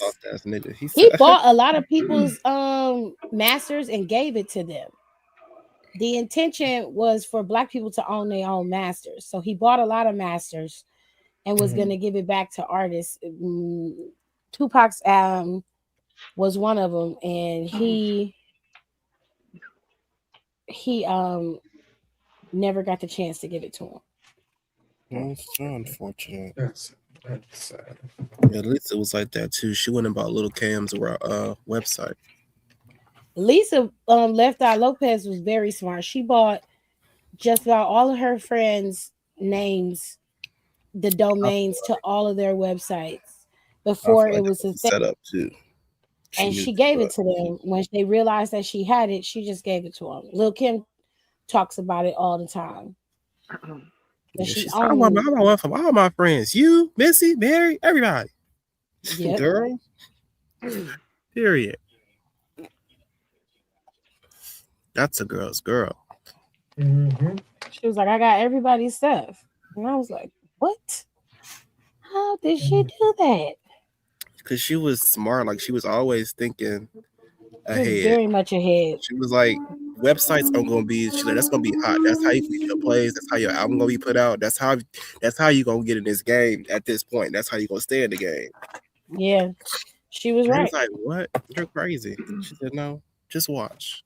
And then everybody started getting websites. The more traffic your website got, the more people was exposed to your album.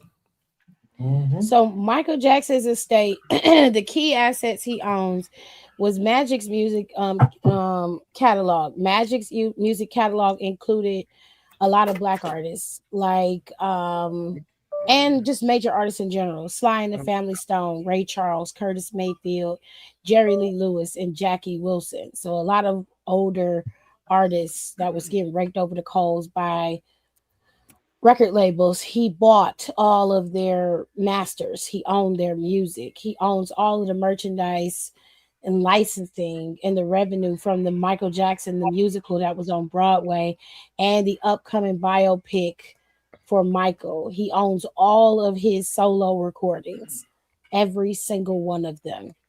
And he had 50% ownership in the partnership with Sony. That is one of the reasons why Sony wanted this estate back, because he had it. In that catalog, he owned all of the Beatles music. Every time the Beatles went on tour, every time somebody used the Beatles songs for a music video or commercial, if they use it in a movie, if they used it just a little snippet, the Jackson estate would get money for it. That's how he maintained his wealth, was through his estate. But once he left the estate in his mother's care, they were able to snake it and steal it from her.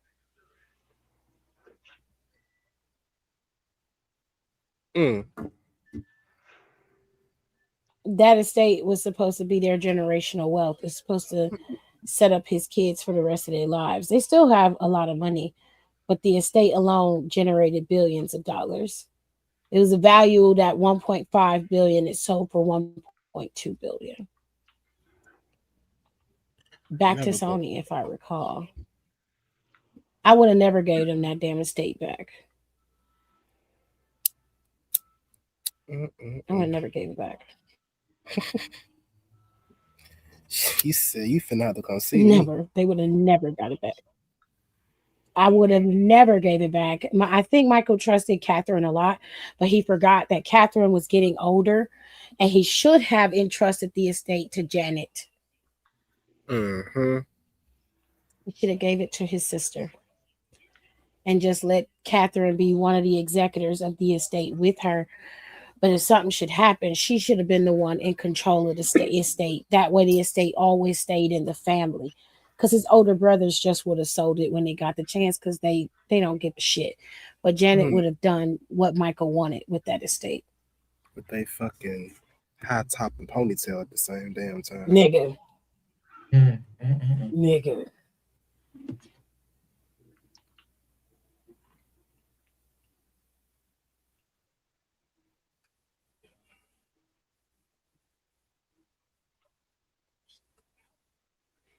Oh, this says Jeff Hardy declined a solo spot in the Hall of Fame, and he wanted to be inducted with his brother Matt. Now people just don't want fire on this fire. Well, I mean, he would have been inducted with Matt eventually. I would have got my Hall of Fame spot. Fuck him. Shit. Okay.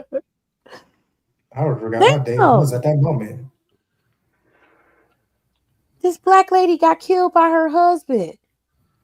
She was a Florida politician, a Democratic politician. She was running for Congress. They say her husband killed her.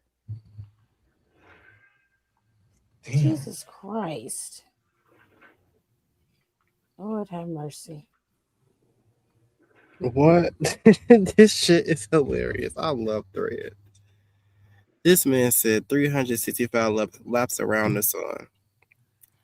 She said, "Happy birthday. You're handsome. And ain't no way you're 365 years old." He said, "Laugh my ass off. 365 times around the sun is a year." She said, "No, Pookie. The earth laps the sun just once a year. That's why you normally hear people say. Normally people say another lap around the sun. So when you say 365 laps around the sun, it implies that you're a minimum of 365 years old." What? He went and just Googled to say it. It says 365 laps around the sun phrase typically refers to a birthday, marking the completion of one full, roughly 365 days of Earth orbit or trip around the sun. You can't Y'all be are so fucking unserious.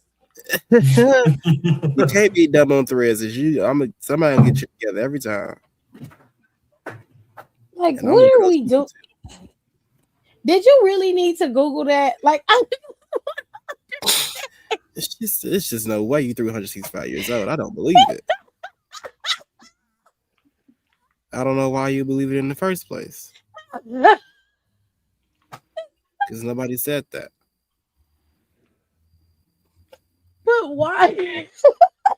Why was that even a thought to begin? Jesus Christ.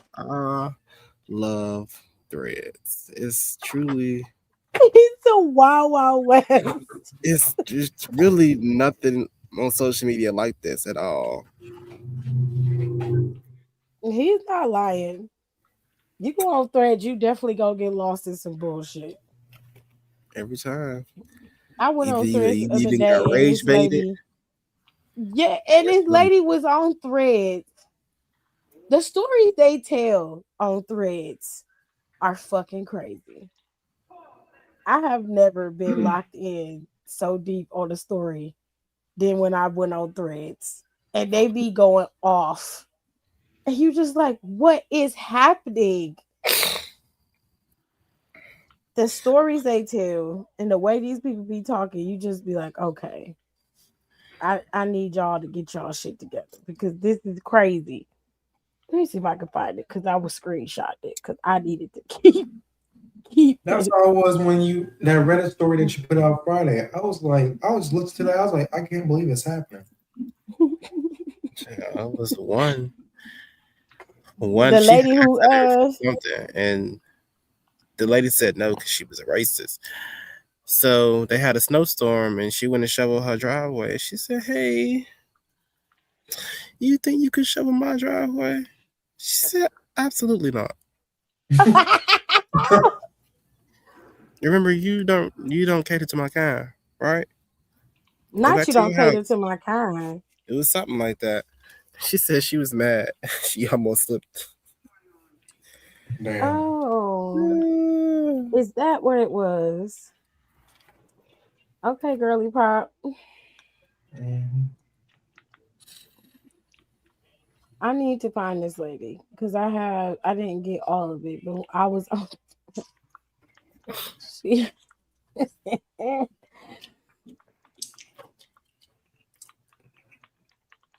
The way they be tripping on this app, it give OG Twitter vibes. Yes. Did y'all see that Drewski escape? Which one? Well, Erica, the one he was picking at the conservative white women. Mm-hmm. Yeah. Yes. Again, you've been gone all week. My apologies. Definitely saw it. Why the president giving a speech tonight? What did he talk about? That shit, the way he be shitting on himself. He do be shitting on himself. Shit, y'all laughing. I'm dead ass serious. Conversation. I'm just trying to understand why. They might have to just go ahead and execute me at the questions because I know who to be. Everybody know you shit on yourself. Yeah, so when it comes to defecation, right? On yourself, right. How are you still sitting in this chair before us? This is the story. Former president, not going to say his name. We don't like to say his name in here. Former president just fallen ill with COVID, and we were ready to impeach him right then and there because we thought he was going to down this debate. Shut the fuck up. So, what I'm really asking is, why is you here?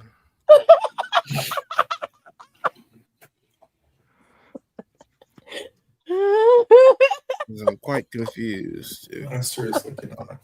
You poop it on yourself. You got to get changed. It's to the point that somebody else got to change you. You can't even change yourself. No, he had them damn bodyguards changing his diaper. And I would have quit that day. He must be holding your family hostage. Cause ain't no way. I'm changing a grown ass man's diaper. It'll be a cold day in hell. DJ T done shit again. DJ T saw on Threads. It's got 7 updates. The thread? But it's wild. So before we get into the SBC chat, this is where we don't be at. So there's a girl on the threads. Her name is Creamier. Don't ask no questions. Just listen. She said, I'm on staycation. I'm on a staycation, and these walls are thinner than a $49 Amazon lace front wig. If you don't know that reference, bitch, Damn. just know that them lace front wigs are literally the bowels of somebody's brush that they done took hairs out of and created a lace front wig. Okay.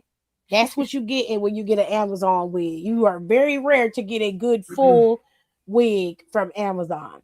Anyway, long story short, Carlos is mad at his sister because she silenced her phone one day last week, but sis is over it because she's working and going to school, and she's too tired to keep worrying about if Carlos trusts her or not. So they supposed to be together. These two.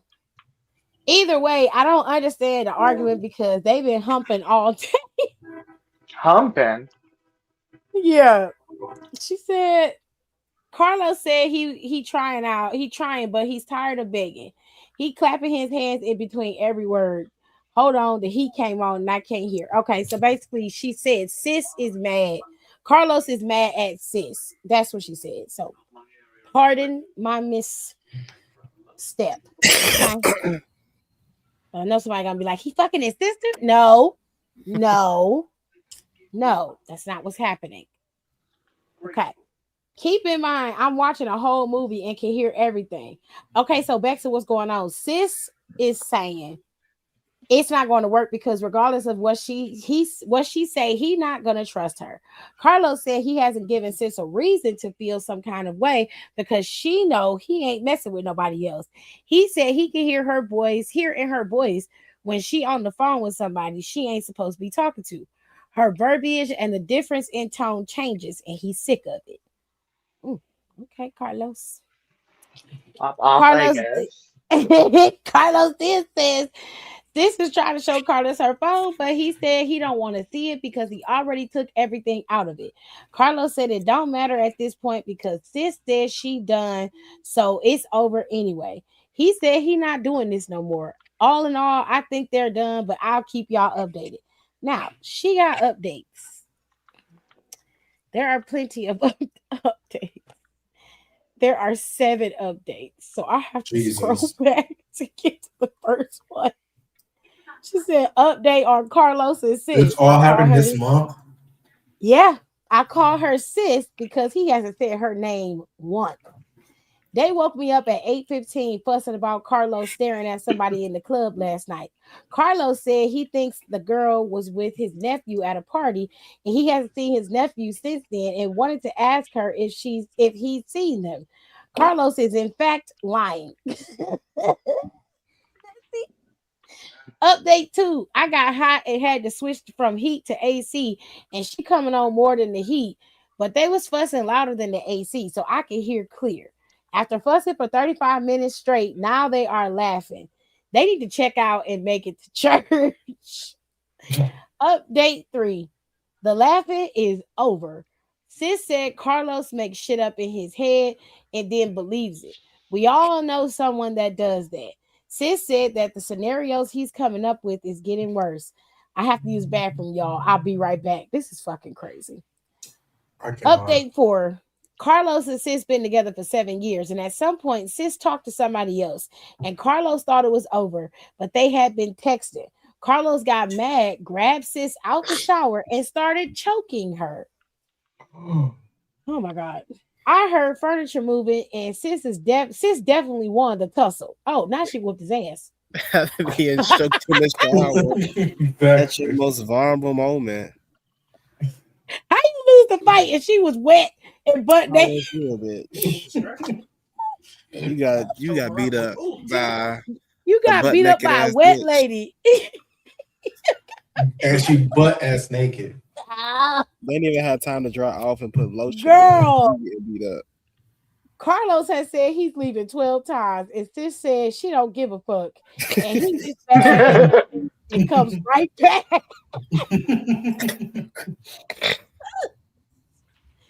Update number 5. Sis said Carlos sneaky because he be checking her location while they are together.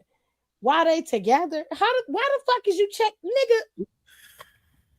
Where's She's she right going? there. What are you talking about? Probably she'll go to the bathroom. I make sure this bitch going to the bathroom. Hold on. Be fucking. That's crazy. What the fuck? They got like 360. Y'all, I am hollering. Sis said Carlos is weird. I have to agree. And Carlos said, I'll be weird because why both your phones don't have the same location? Ooh. First of all, why you got two phones? One for the plug. Shut up. All this location business started at the date they went to at Longhorn. I hope they don't have late checkout like me because I can't take much more. Update 6. Y'all ain't heard nothing yet. So sis trying to take her morning after pill, and Carlos said he'll stay in the area 3 extra days to make sure she doesn't kill this baby. And guess what? They humping again. I can't make this shit up. What is going on? This is so toxic. I love it. Update number Love 7. it. And this is the final update because I check out in 30 minutes. Carlos and sis left around 11, and there was no arguing after the last hump session. As a chick that's been through a lot in relationships in my day, I think they will eventually separate to be happy with other people, then compliment them. The toxic relationships are real, and soul ties keep you in them if you are not strong enough to walk away. If you're struggling to let go, I pray God gives you the strength to leave today. Okay. Because you don't want to be like Carlos and sis. Oh, That God. was a long weekend. Well, she said, Carlos and sis, if you see this, I made it to Sunday Fun Day.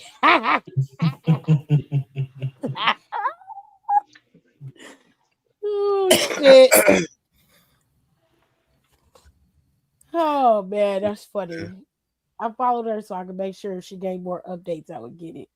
That bitch came through, and I said, hell Telling yeah. y'all not on Threads. You gotta make your way there. Oh, shit, I'm gonna make my way there too. Cause shit.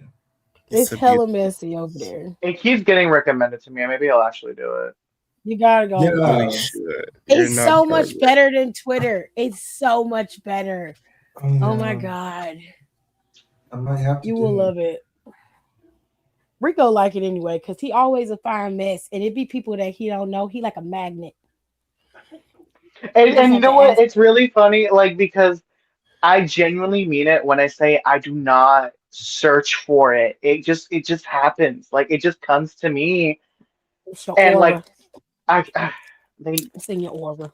it is unfortunately. I cannot deny who I am. I cannot deny what I am. This is real. This is me. I cannot. I'm exactly where I'm supposed to be now. I just cannot. That's hilarious. I seriously cannot. Well, too bad. You're gonna have to anyway. So get with it. Get with it or get left behind. I don't make the rules. I just enforce them. So keep up. I don't know. There's nothing like being messy. See, when you gather the mess, I bet you could never have nothing to say to you. Okay. And don't. Okay. Because I wasn't finna say this. But since we talking, are you sure you want to keep talking? No, go back. I love doing that. And then if they keep going, like, hey, I try to I tell gave you. Give me the you a control. warning. Like that girl that from last summer had to eat her ass up. Somehow you bald. That's why you don't have no hair. I said, oh. Who? Oh, but who said that? Remember last year that I told y'all that sub was playing? And I told her, I called 2 people. I said, hey, when I get to playing, do I know when to stop? And said, no, you really got an issue. I said, okay, there go your 2 warnings. Now, say something else. And that's how I know which direction you want to go in. She said, I ain't scared of you. That's why you bald. What happened in your hair? I said, I'd rather be bald than leave my braids in all summer long. Speaking of summertime, why are you wearing a sweatsuit? Oh, Lord. You be doing lines in the bathroom. Lines? God. Oh my God. No, she asked for. Because I told her before she was a little kiki session, then she started getting a little personal. You might want to chill out with the jokes. Because I'm the funniest motherfucker I know. Oh, So you might want to leave me that's alone. crazy. She Yeah, didn't think I would nosebleed. pick her ass up, but I did. She ain't came back. In that moment, Why you she weren't ain't the came hero back? that we wanted, but you That were the was her hero that last we day. needed. Damn, Don just got rid of I mean, him. Shit. that's real. And she told me my friends defended me. I said, I don't need her help. I can defend myself. What? I said, you happen to be talking about two people at one time, and two people got no ass. Are you slow? Don't answer that. Don't answer. Don't answer. I can't do it. All right.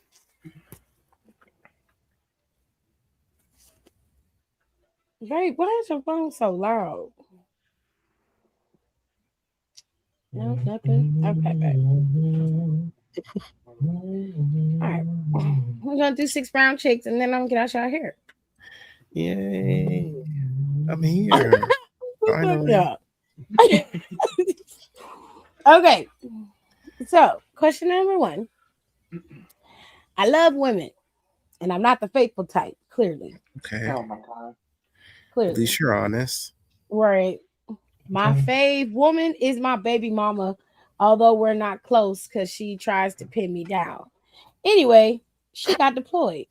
My parents are making me take care of our daughter while she's overseas. I did things I'm not proud of with women I don't like to give my baby mama an epic going away party. I slept with Crazy Sarah for some money. I slept with old Foxy to get the chicken wings and weed, and I did things with 2 other women to get some gift cards. Party was good, and baby mama wasn't sad about leaving. Why? She wasn't deployed. Her scamming ass dropped my daughter off and took her ass to spring break. Her friends posted pics of them stranded at the airport. How do I pay her messy scamming ass back? She's still pretending to be at sea and won't come get our daughter. This ain't right. Well, one, she can't. She's stuck at the Turn fucking it down. airport. Hello, you said it yourself. So no, she's not going to come get your daughter because she's at the airport. It sounds like birds of a feather. And that's what you get. Yep. And that's why she your favorite. Smoking. Messy just like you. Stupid. I mean, whatever. That's why she wasn't mad. I'm not mad, baby. You finna watch this motherfucking baby. Right. Yeah. First of all, how did you not know that she was in the I'm army? gonna shake my ass in Houston. How didn't you know that? Is what I'm trying to understand. Just Talk about she's stranded at sea. Please. And it's just, and another note, you're not off the hook because why the fuck somebody gotta force you to be a parent? And why are you fucking Yeah. bitches to give your baby mama a party? That's so low. It's wild. You done You are a whore. sold yourself chicken wings and weed.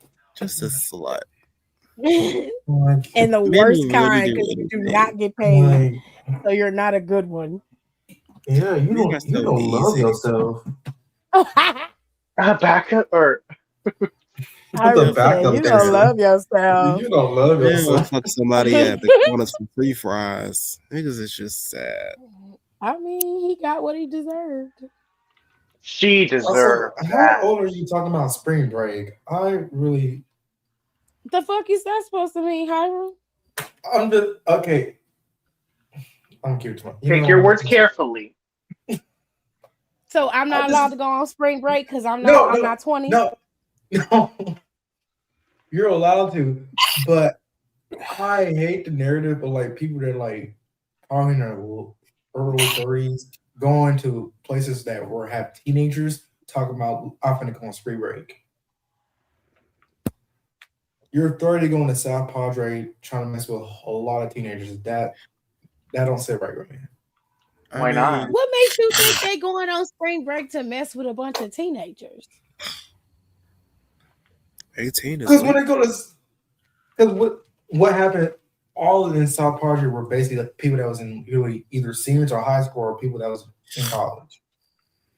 That's because that's where y'all choose to go. You know, that's a resort. They have resorts in these places, and they do. As long as you can pay your money, you can go.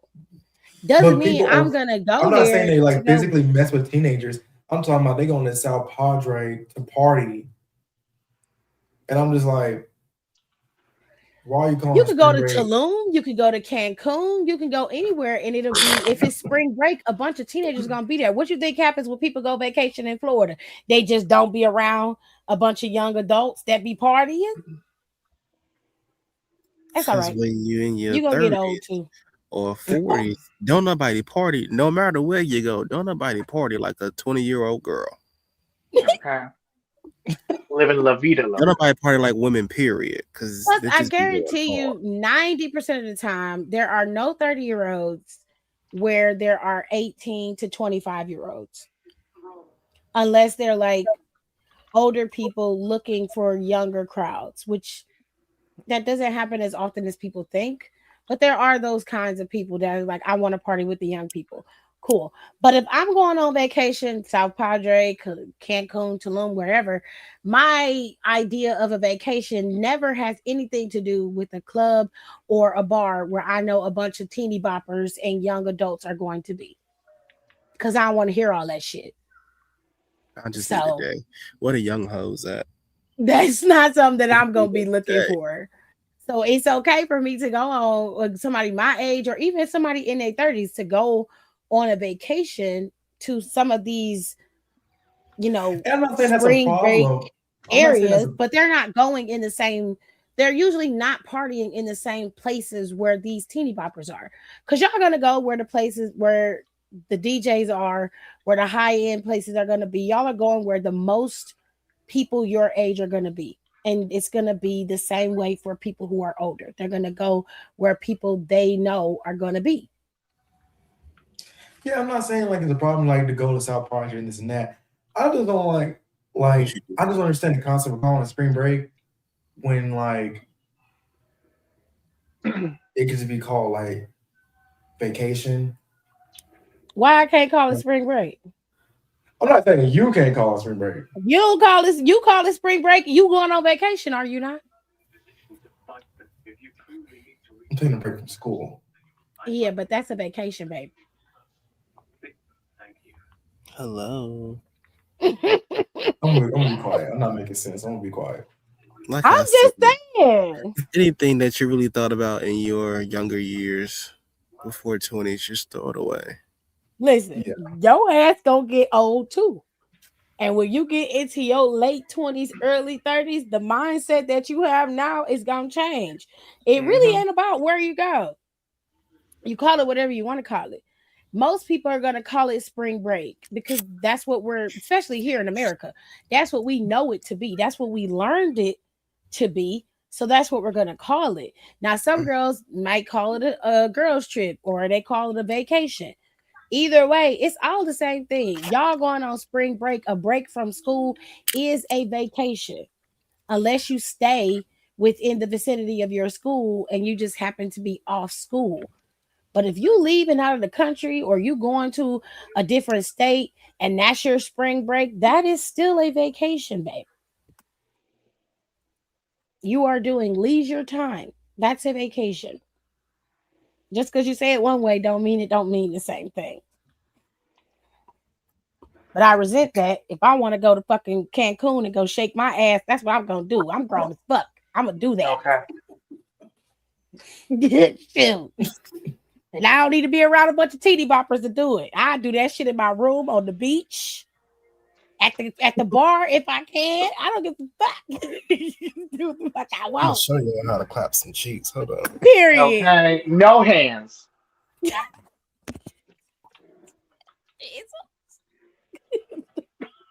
The no hands is crazy. Bounce on the shit. No hands. Running through the river when you dance. Give me people that are doing some microdosing. Get some line dancing. Shit. And they're just taking shots and not a margarita. I'm too old for a margarita. I love me a margarita. Simply too old for that. I cannot do that. I'm not drinking no margarita. Call me old, but I can do a rum and coke. That's fine. Yeah. A Long Island iced tea. I like a Long Island iced tea. People hate Long Island, but I love them. I don't mind them. I hate tea. If you like sweet tea, They do. and if you make the sweet tea right, It's it could be good just- as fuck, nigga. Delicious. I can drink peach sweet tea. I cannot drink sweet tea. Why? Do you live in What's wrong with Texas? You Yeah. gonna make your own sweet tea. I just don't be like drinking sweet tea. I just don't Some like people it. I make a What you bomb like? of sweet tea. He said, I just don't Regular do tea? that. Hey, where's my I mic? mean, I don't like Man, watermelon. you see it? I don't I like don't like sweet How do you alcohol. do? Oh, I love You a don't good do watermelon nothing? with some salt. Ooh. Oh, that's crazy. tea. I do sugar and lemon juice on my watermelon. No, I can't stand the taste of watermelon. It's just not. Mm-mm. You gonna put mine in there? I used to not like sweet potatoes. So you just hate fun, huh? Me too. When I was a child.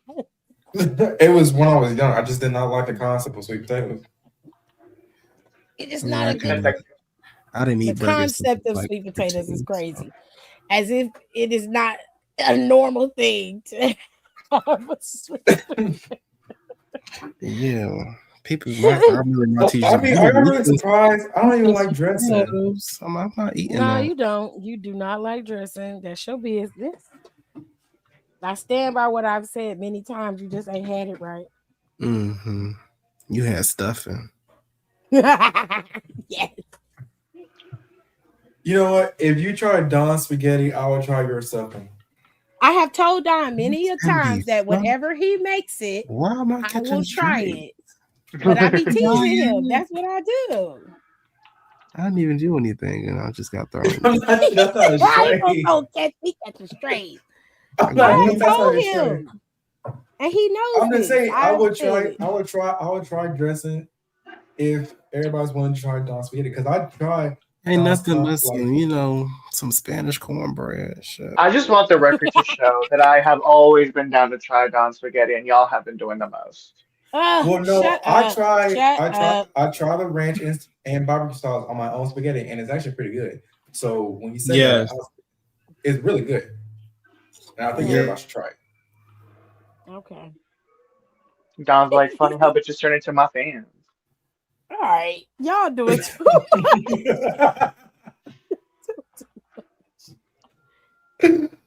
I told Don before, I said we made a deal that I would try his spaghetti whenever we got together as a group, and he was gonna make it. So that's what we're gonna do. What a crazy. Okay, and I would try stuffing, not stuffing. It's dressing. only a few donuts in the box. Why don't you just put them in the fridge? Mm. You don't See, feel like Brandon going gets me. downstairs. She don't like yams either. They're gonna be stale when you It get depends on how you make it. Yeah. Turn I that don't fan want them on. 'Cause big. I I can don't want find them the big text. circle yams. You want to cut I that like out. You gonna I eat make them? Can I get you the yams, yams? sweet potatoes the same way. Sweet Yes. Show Show me me the the way. way. I don't I got It's bills the to way pay. one is one They're of like, them I don't cute, know, one I is can't delayed. do it the same way Hey, you I make was on regular key. potatoes, the same way you make using sweet I came in potatoes. too soon and then she was delayed, so I was like, oh, let me hang up. Let me hang back real quick. Hold on. Gems right here.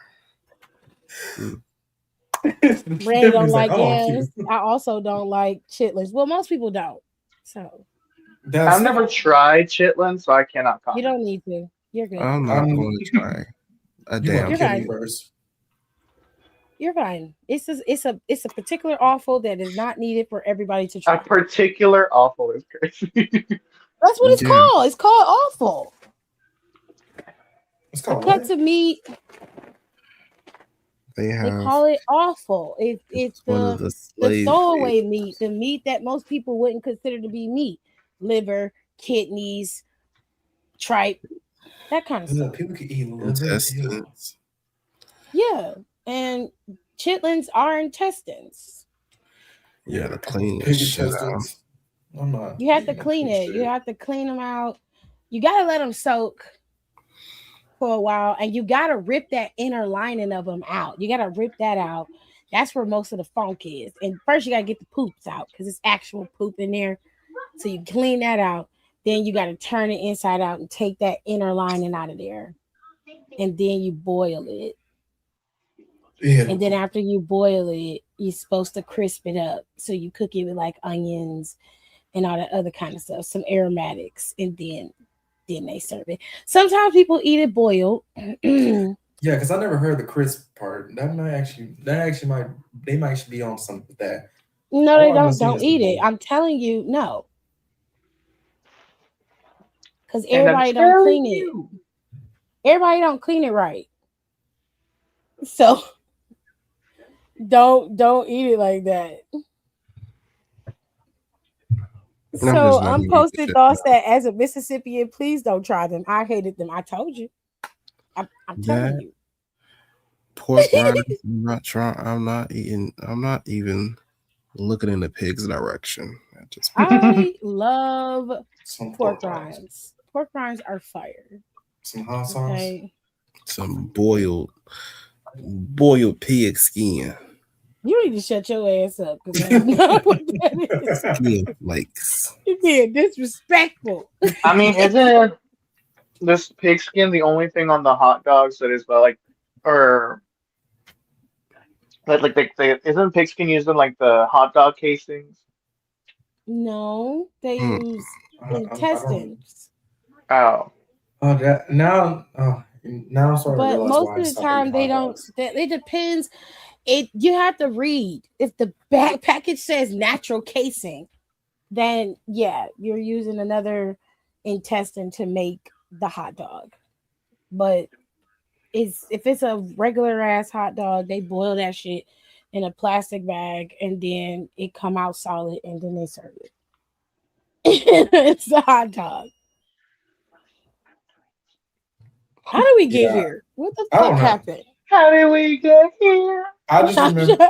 I remember seeing a video about how hot dogs were made when I was like in 5th grade, and I stopped eating hot dogs for the longest time. If you watched a video of how 90% of our meat is slaughtered and packaged, you wouldn't eat anything. No, literally. Yeah, I wasn't caring about them killing it, but I was caring about them being all caged up together. I don't want no depressed meat. I don't want to be depressed. Let them free. They can't roam before you kill them. What the fuck? They have to corral them into the slaughter to be able to kill them. Now the bigger factories that produce meat, they're not free range. It literally is saying on the package when they free range. There are some farms that keep the chickens and cows, and especially the milking ones. Yeah, they keep them caged up, but they do feed them grass so they can produce the right kind of milk. So there's that. Yeah, of course, if you lactate, mama, you're gonna have to give me that. Mm-hmm. He said, "Give me that. Give me some of that." I seriously cannot. Once you empty, I'm gonna let you go. You get pregnant again, you're coming back. Not depressed me. Well, he's not lying. No, that's what it is. When they're all locked up together. Yeah, when animals are not happy, especially cows, their meat turns purple. It turns into this weird purple, and it's tough. And it's very difficult to eat. So they do take care of the meat. That's why when we get it, it looks the way it looks. But you can, if you really are specific about your meat, buy it from specific farmers. You're gonna pay more money, but you have what you have. Like we have a farm that my mom goes to a specific butcher out here in Ohio. It's called Fligner's, and that's where we get our beef. That sounds like a slur. Fuck you. It's an actual store, bastard. It's a store. I'm not denying it. I'm just saying the name of it just sounds like I'm just flicking at somebody. No, it's called Fligner's. Fligner's. Oh. And it's a store, and we go and get shut up. We go and get the beef, our beef from there, and that's what we've been eating for these last couple of years. Like my mom goes and buys like a half a cow. Ooh. I don't, Kira. I don't know how we got here. I ain't even finished the damn six round chicks because these It wasn't me. That's all I gotta say. Deterred me all the way off of here. It was him with the spring break shit. Now I remember it was. No, because somehow we got the food. Throw my name into the hat. Right. Question number 2. Houston is not a safe place for established marriages. No. Wow. No. There is an undercurrent of freakiness that happens here. And no matter how you were raised, that urge to try something new will manifest. And some of y'all hoes need to get down there to Houston then. I demanded to my wife that we open our marriage. I demanded to my wife that we open our marriage to spice things up. That was a big mistake. I brought home a 25-year-old, and my wife brought home my actual first cousin. Oh. I'm sorry. Now he's in love with her. They're talking about moving in together, and he wants me to sign the divorce papers so he can do right by her. I started this whole mess, and other family members already know that part. Can I hit rewind and get my wife back to myself, or am I stuck watching this nightmare play out? Depends on if your wife want to be with your cousin. You can't turn. If your wife wants to be with your cousin, then the answer to that is yes. You are stuck watching this nightmare play out. But if your wife don't want to be with your cousin and she just fucked your cousin and see what that's about, I don't know. They're talking about moving out together, moving in together. Well, that's fair. I mean, that's fair. Language is true. So you cannot turn back. Unfortunately, dog. Just take it on the chin. But he taking it from him. It says now he's in love with her, and they're talking about moving in together. Maybe the cousin is telling him all this, but he ain't heard that from his wife yet. Because he could be speaking for both of them. Awesome. So I'm just saying, talk to your wife first. If your wife don't want to leave and she's just messing with your cousin to prove a point, then because but if she talk to your wife, but if she really is leaving and she like, okay, I want to be with your cousin doing right by me, then it sounds like you in the middle of a movie that ain't finished yet, and I need you to go back you can't turn back time. Let that shit finish playing out. So yep. Give us an update. Yeah. No, for real. That is super messy. Kira said this is super messy. Rico said awful is a new description. Then you broke it down. It was, that's what it's called. I'm sorry, I was not hip to the lingo, y'all. No, I'm just saying. Experience for me, okay? Let me learn. Well, you grow up watching Food Network, you learn a lot of shit, okay? And I didn't. I grew up on HGTV. Never watched. Pioneer Woman used to love her. I hated Pioneer Woman because she racist, and I knew that bitch was racist. I know. I was in Walmart the other day, and I saw this merch set. I'm like, oh, this is cool. And then I saw Pioneer Woman, and I said, oh, no. Because she was in there.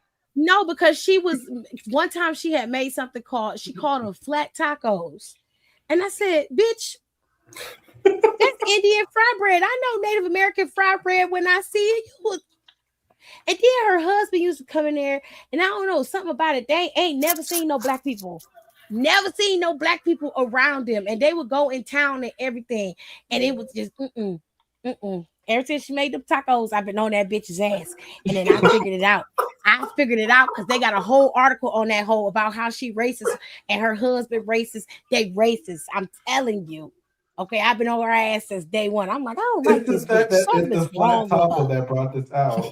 The flat tacos got me together because I'm sitting here like, why the fuck is she calling that fried bread a flat taco? That's not a flat taco. That is a Native American fried bread. What are you talking about? And she talking about and then we made these new refried beans. How you make refried beans new? How you do that? No, That's no. not how I've they been ever on her saw ass. TikTok that said we've made some brothy water. Brothy Bitch, you water made is some. crazy.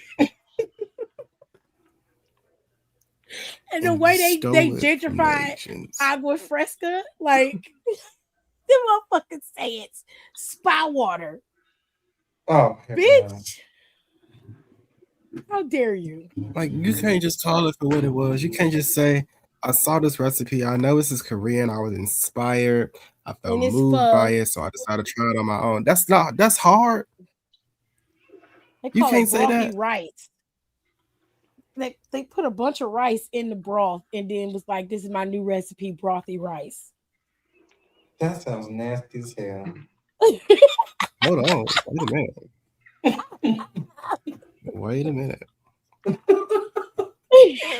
Rice over some sauce? Over any? Shit. You better get yourself together. That's how you know.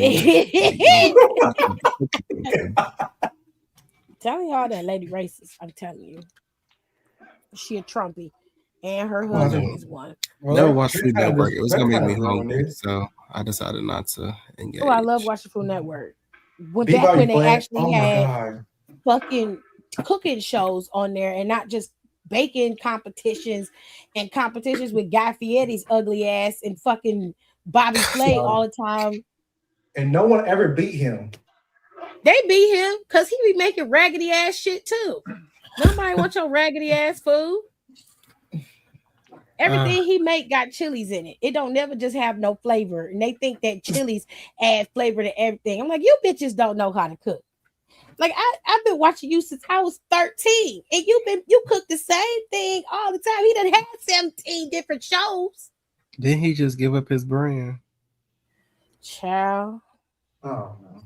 Not to mention he cheated on his ex-wife.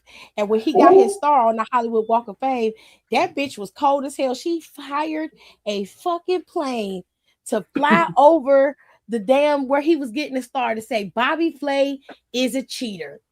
You lying. No, I'm not. I know that's. Oh, she's an inspiration.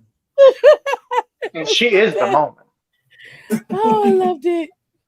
I would have had a parade. Oh, it was so good.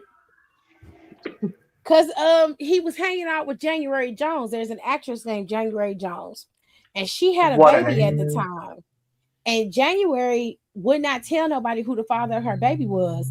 But one night she called Bobby Flay to come and get her. She said, "Hey, I'm stranded on the side of the road. Can you come get me?" It was 3:00 in the morning. He got up out his bed with his wife and went and got that hoe. Uh-oh. And she was like, the fuck she don't know how to call AAA? Car service? She rich. What the fuck are you doing? Why are you going? Well, she's my friend. I didn't want to leave her stranded on the side of the road. Stay on the phone with her so she don't feel alone. But why are you getting out of our bed to go sit up with her? So she put two and two together and said, oh, y'all must be sleeping together. But nobody ever really confirmed or denied it. And January ain't never told nobody who the father of her child is. Don't nobody know. But the speculation is Bobby Flay. Now, if the baby come out with flaming red hair, stop. And a bad job. What? Ain't nobody else with red hair that worked for the Food Network that was friends with her, but him. Who else she fucking with red hair? It's rarity. She gonna be fucking another person with red hair. That's crazy. She couldn't choose someone else. She chose Bobby Flay. Hey, he chose her too. Shit. Shit. Yeah, people have beat Bobby Flay. Yes, his wife was the lead prosecutor on Law and Order. It's a couple seasons back. Though she was blonde, she wore glasses. She was the prosecutor. That was his wife then. What does he got a thing with people that have like months in their name? Because his wife is named Stephanie March. What? January, March? All he needs is April and May. Right. He missed February. October. That is his ex-wife. Yes. November and December gonna be kind of hard. Okay. Don't forget August. Woo! But she done got remarried. She got a new husband. His name is Dan Benton. He looked like somebody she would be married to. I don't know if that's a compliment. If you Is don't, it a another nigga compliment? will. Ooh, never mind. I said. No, that's not a compliment. But if she happy, I'm happy. I mean, he tall, he got dark eyes. To me, he look evil, but if she like it, I love it. He must not be cheating, so she happy. That's all that he runs a capital management firm. It's a top technology investment firm, and it's his. It's his company that he runs, and he's like, he look older, but he could be the same age as her. He got money.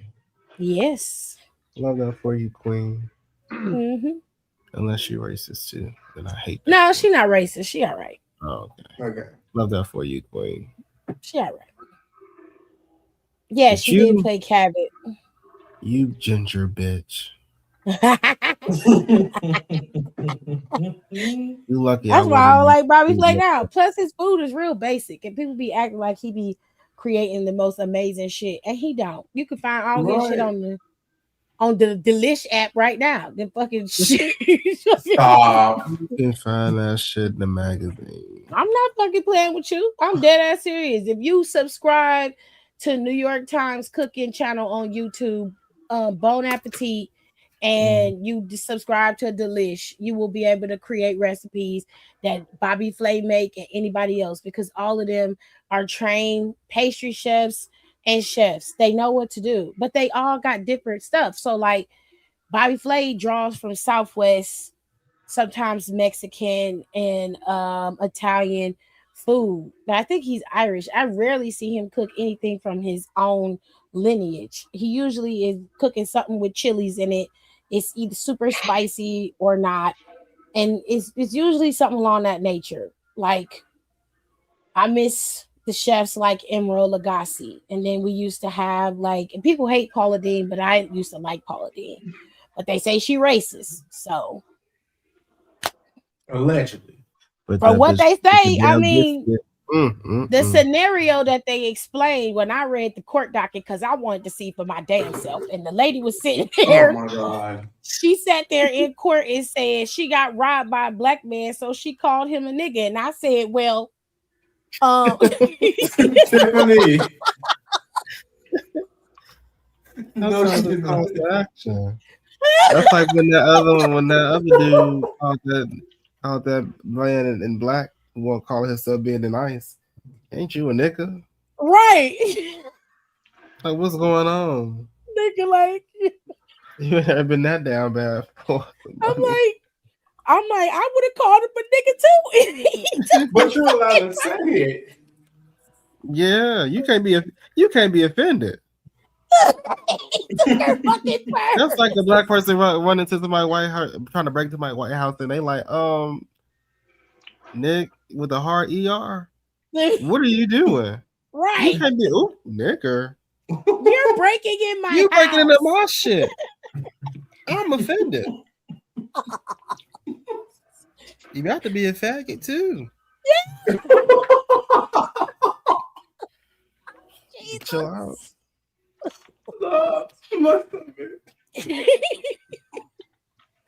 Now there was other instances in the court document. Some of them, they said she kept the house, the restaurant separated. White people worked in front of the house, black people worked in the kitchen. And I was like, Paula. Yeah, I remember that. Paula, so that's the suspect. You're doing too much now. Crazy. What made me laugh, what kind of made it go like, okay, was them very same people were still working there. And I'm like, she did all y'all okay?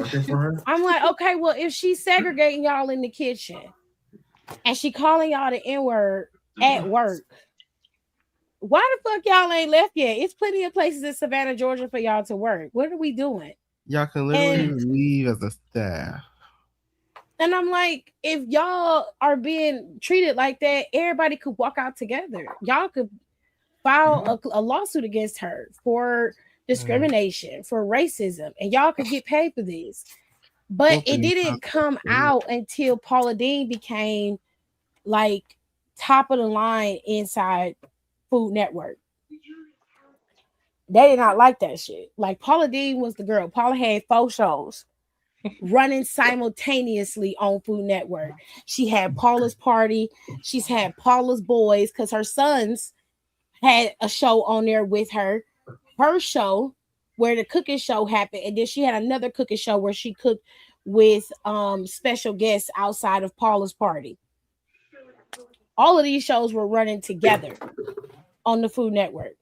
And then all of a sudden, they start coming out with allegations that she racist. And I was like, well, she an old white lady from the South, so I know her ass done used the N-word at some point in her life.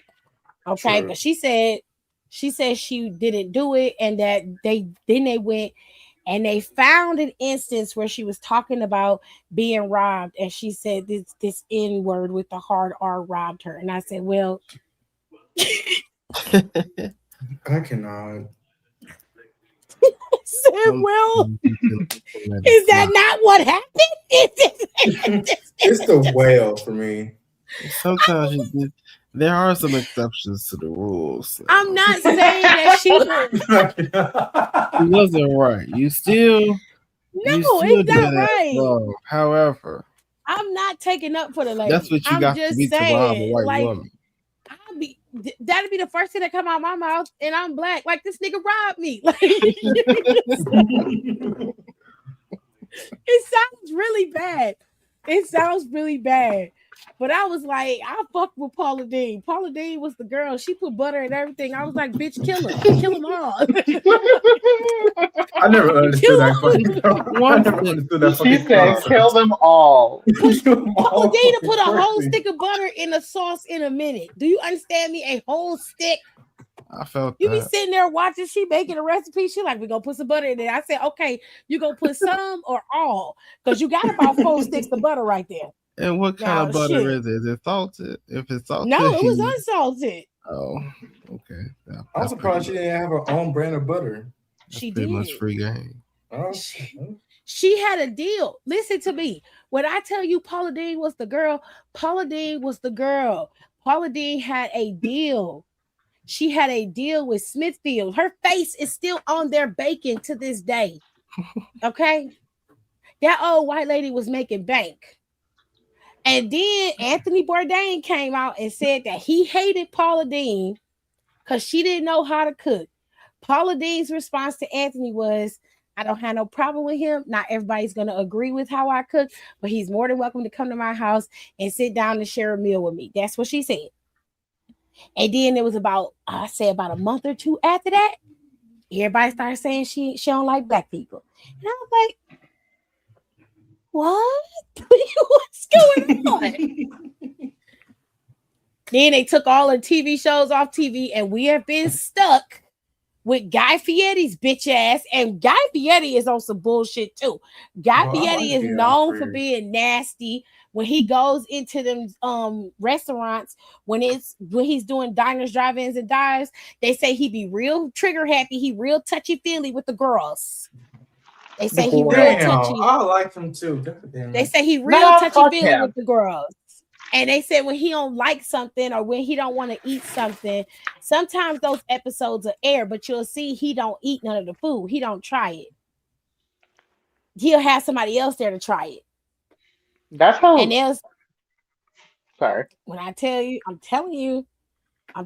Now, no, I was forward, he done become the king of Food Network because he won the very first Food Network Stars reality show competition. He won the first one.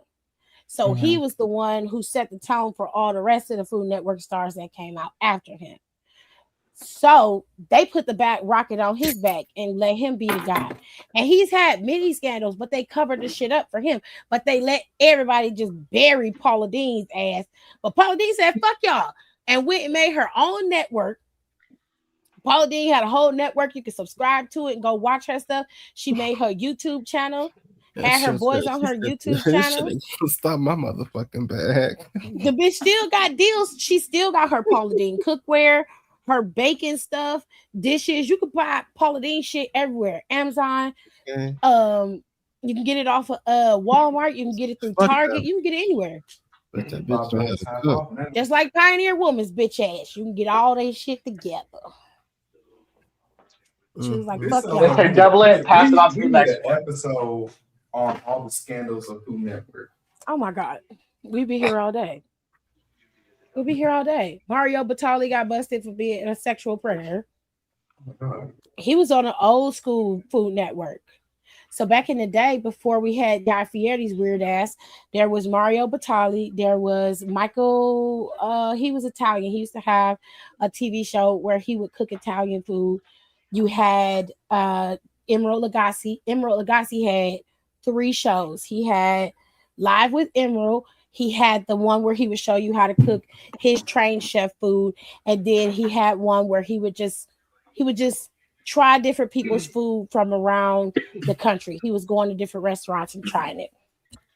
Then you had that old school class because Mario Batali used to do Italian food as well. He was an Italian trained chef. He used to have a bunch of restaurants. He still do, but he no longer is the face of them because he got disgraced. And then after he left Food Network, he ended up going to the Chew. That's when you see him on ABC in that daytime slot where they had the cooking, and it was kind of like to rival Rachel Ray's TV show that she had on NBC. Mm-hmm. The Chew lasted for a while, but then Mario Batali got busted for sexual harassment. And all of them. Mm-hmm. Mario Batali got busted for sexual harassment. He admitted that he did it. He didn't shy away from it. He admitted that he did it.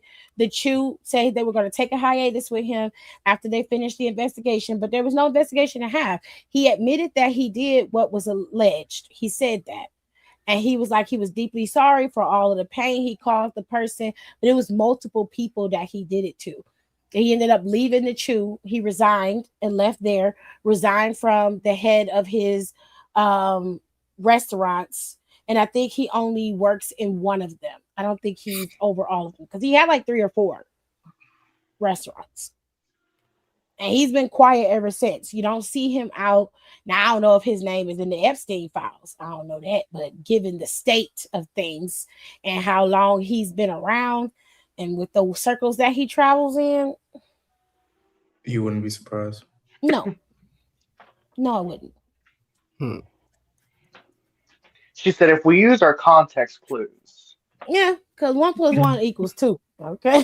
So if birds of a feather, they all flock together. I know for a fact the only other thing that could be scandalous is like, so there's another lady that came in later. She was the farmhouse lady, and a lot of people didn't like her. They said she wasn't personable enough. She didn't smile enough. She came across like, you know how you like when you was in high school, you had that one old white fat math teacher that was like, she wore her glasses on her head all the time, and she really got on your nerves by her arrogance when she would talk to you. That's what she gave. A lot of people didn't like her, and one day she did an interview and she was talking about Valerie Bertinelli. Valerie Bertinelli had a Food Network show over there. She had one, and Garth Brooks' wife had one, and they both was running back to back with their Food Network shows, because that's when Food Network was shifting from, doing the Food Network stars or building new stars to using people who were already stars, like musicians or actors, and letting them do cooking, because they had the cooking channel and they had Food Network. Cooking channel had really cool shows like Bitchin' Kitchen, which I used to love. Bitchin' Kitchen. It was such a cool concept. And she had some fire ass heels. She always wore some dope ass shoes. Anyways, they had Bitchin' Kitchen. They had Tamara's or Tia's cooking show over there. And my twin big like Tia. Yeah. They had a bunch of other shows. That's where most of the the shows where like they would go to the fairs and try the different fair foods. The cooking competition shows were born. They had a lot of shows where they were going out to restaurants, or they did a show where they would ask all of the celebrity chefs and a lot of celebrities what's their favorite places to go eat, and they would highlight restaurants and specific dishes in these restaurants that they would go and eat at. And those shows ran on Cooking Channel for a while. For a long time, Cooking Channel was the better show than Food Network. And because of that, they started taking aspects of Cooking Channel and putting it over on Food Network. All of the cooking competition shows moved back to Food Network, and they pushed all of the cooking shows where they actually taught you how to cook to Cooking Channel. And then that went down. And I don't even think they have Cooking Channel anymore. If they do, I haven't seen it in a while. But Food Network transitioned into this cooking competition network where it was just Chopped. It was just Guys Grocery Games. You only got you got all the different versions of Chopped. You got Beat Bobby Flay. I liked Iron Chef. I thought Iron Chef was cool. They should, and I love that they kept it. They only did the baking competitions where you just watching them bake shit, and Worst Cooks of America where they crown, like they finally teach you how to cook if you like a terrible cook. That kind of shit is all you would get on Food Network now. But back in the day, it was a bunch of cooking shows. You really learn how to cook. They would teach you how to cook. There was a girl on there named Sunny Anderson, and she came from the hip hop world. She was a VJ, or rather a DJ for a radio station. She came from the Air Force, and she started working and was cooking, and she became a caterer, and she catered for some of the rappers like Noriega and Dipset and a bunch of other New York rappers, and her name got around, and then Food Network asked her to do a show, and she had a cooking show on there that she cooked stuff on. And then she moved to their daily show called The Kitchen that was supposed to rival The Chew over on ABC, and they kept theirs for a little while. And that's where you get those viral videos of them making that mac and cheese with the fucking Brussels sprouts and goddamn carrots in it. And then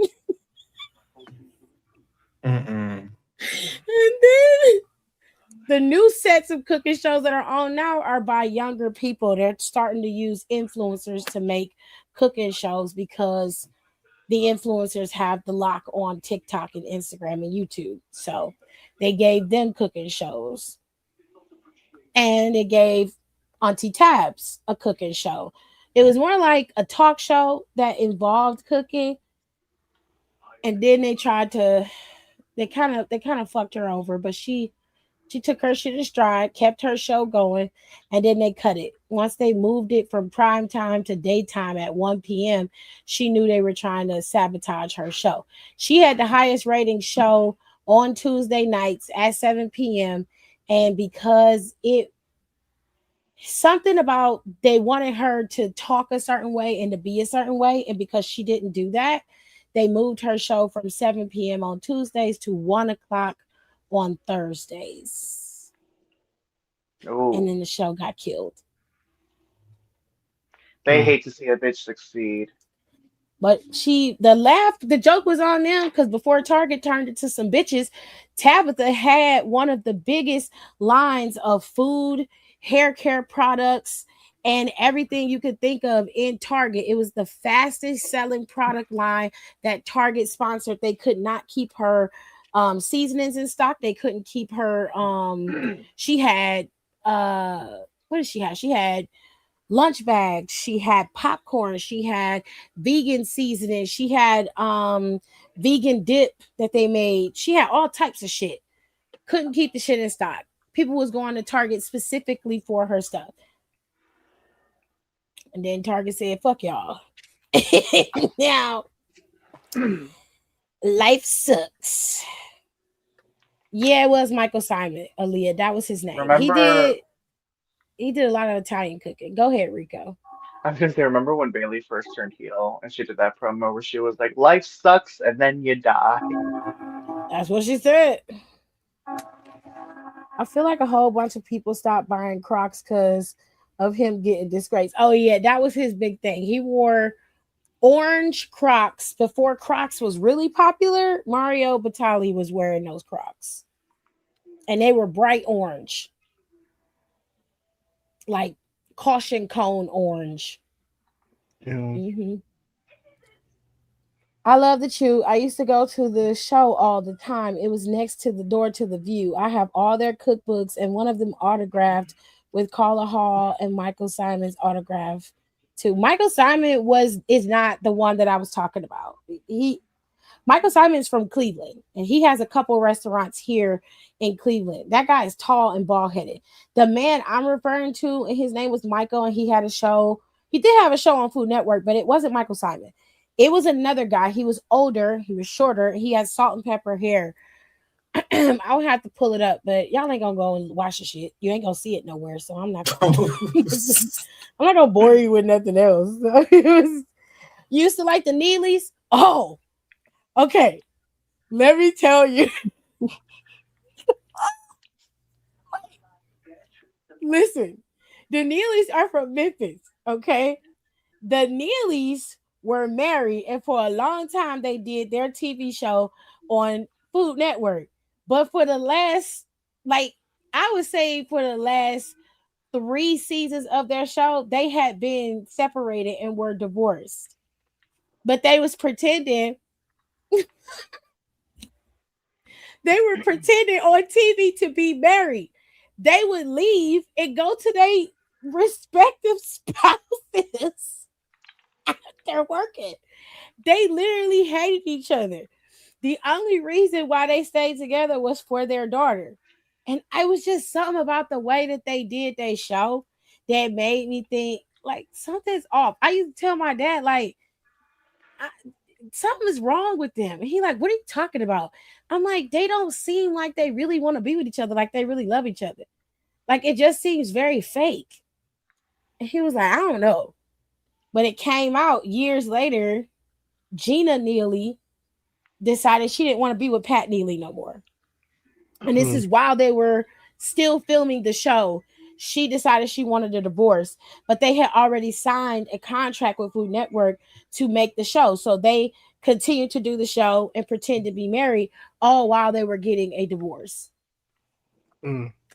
Then Gina Neely, some years later, pops up over on Bravo doing this show where they go over to Italy to go find love.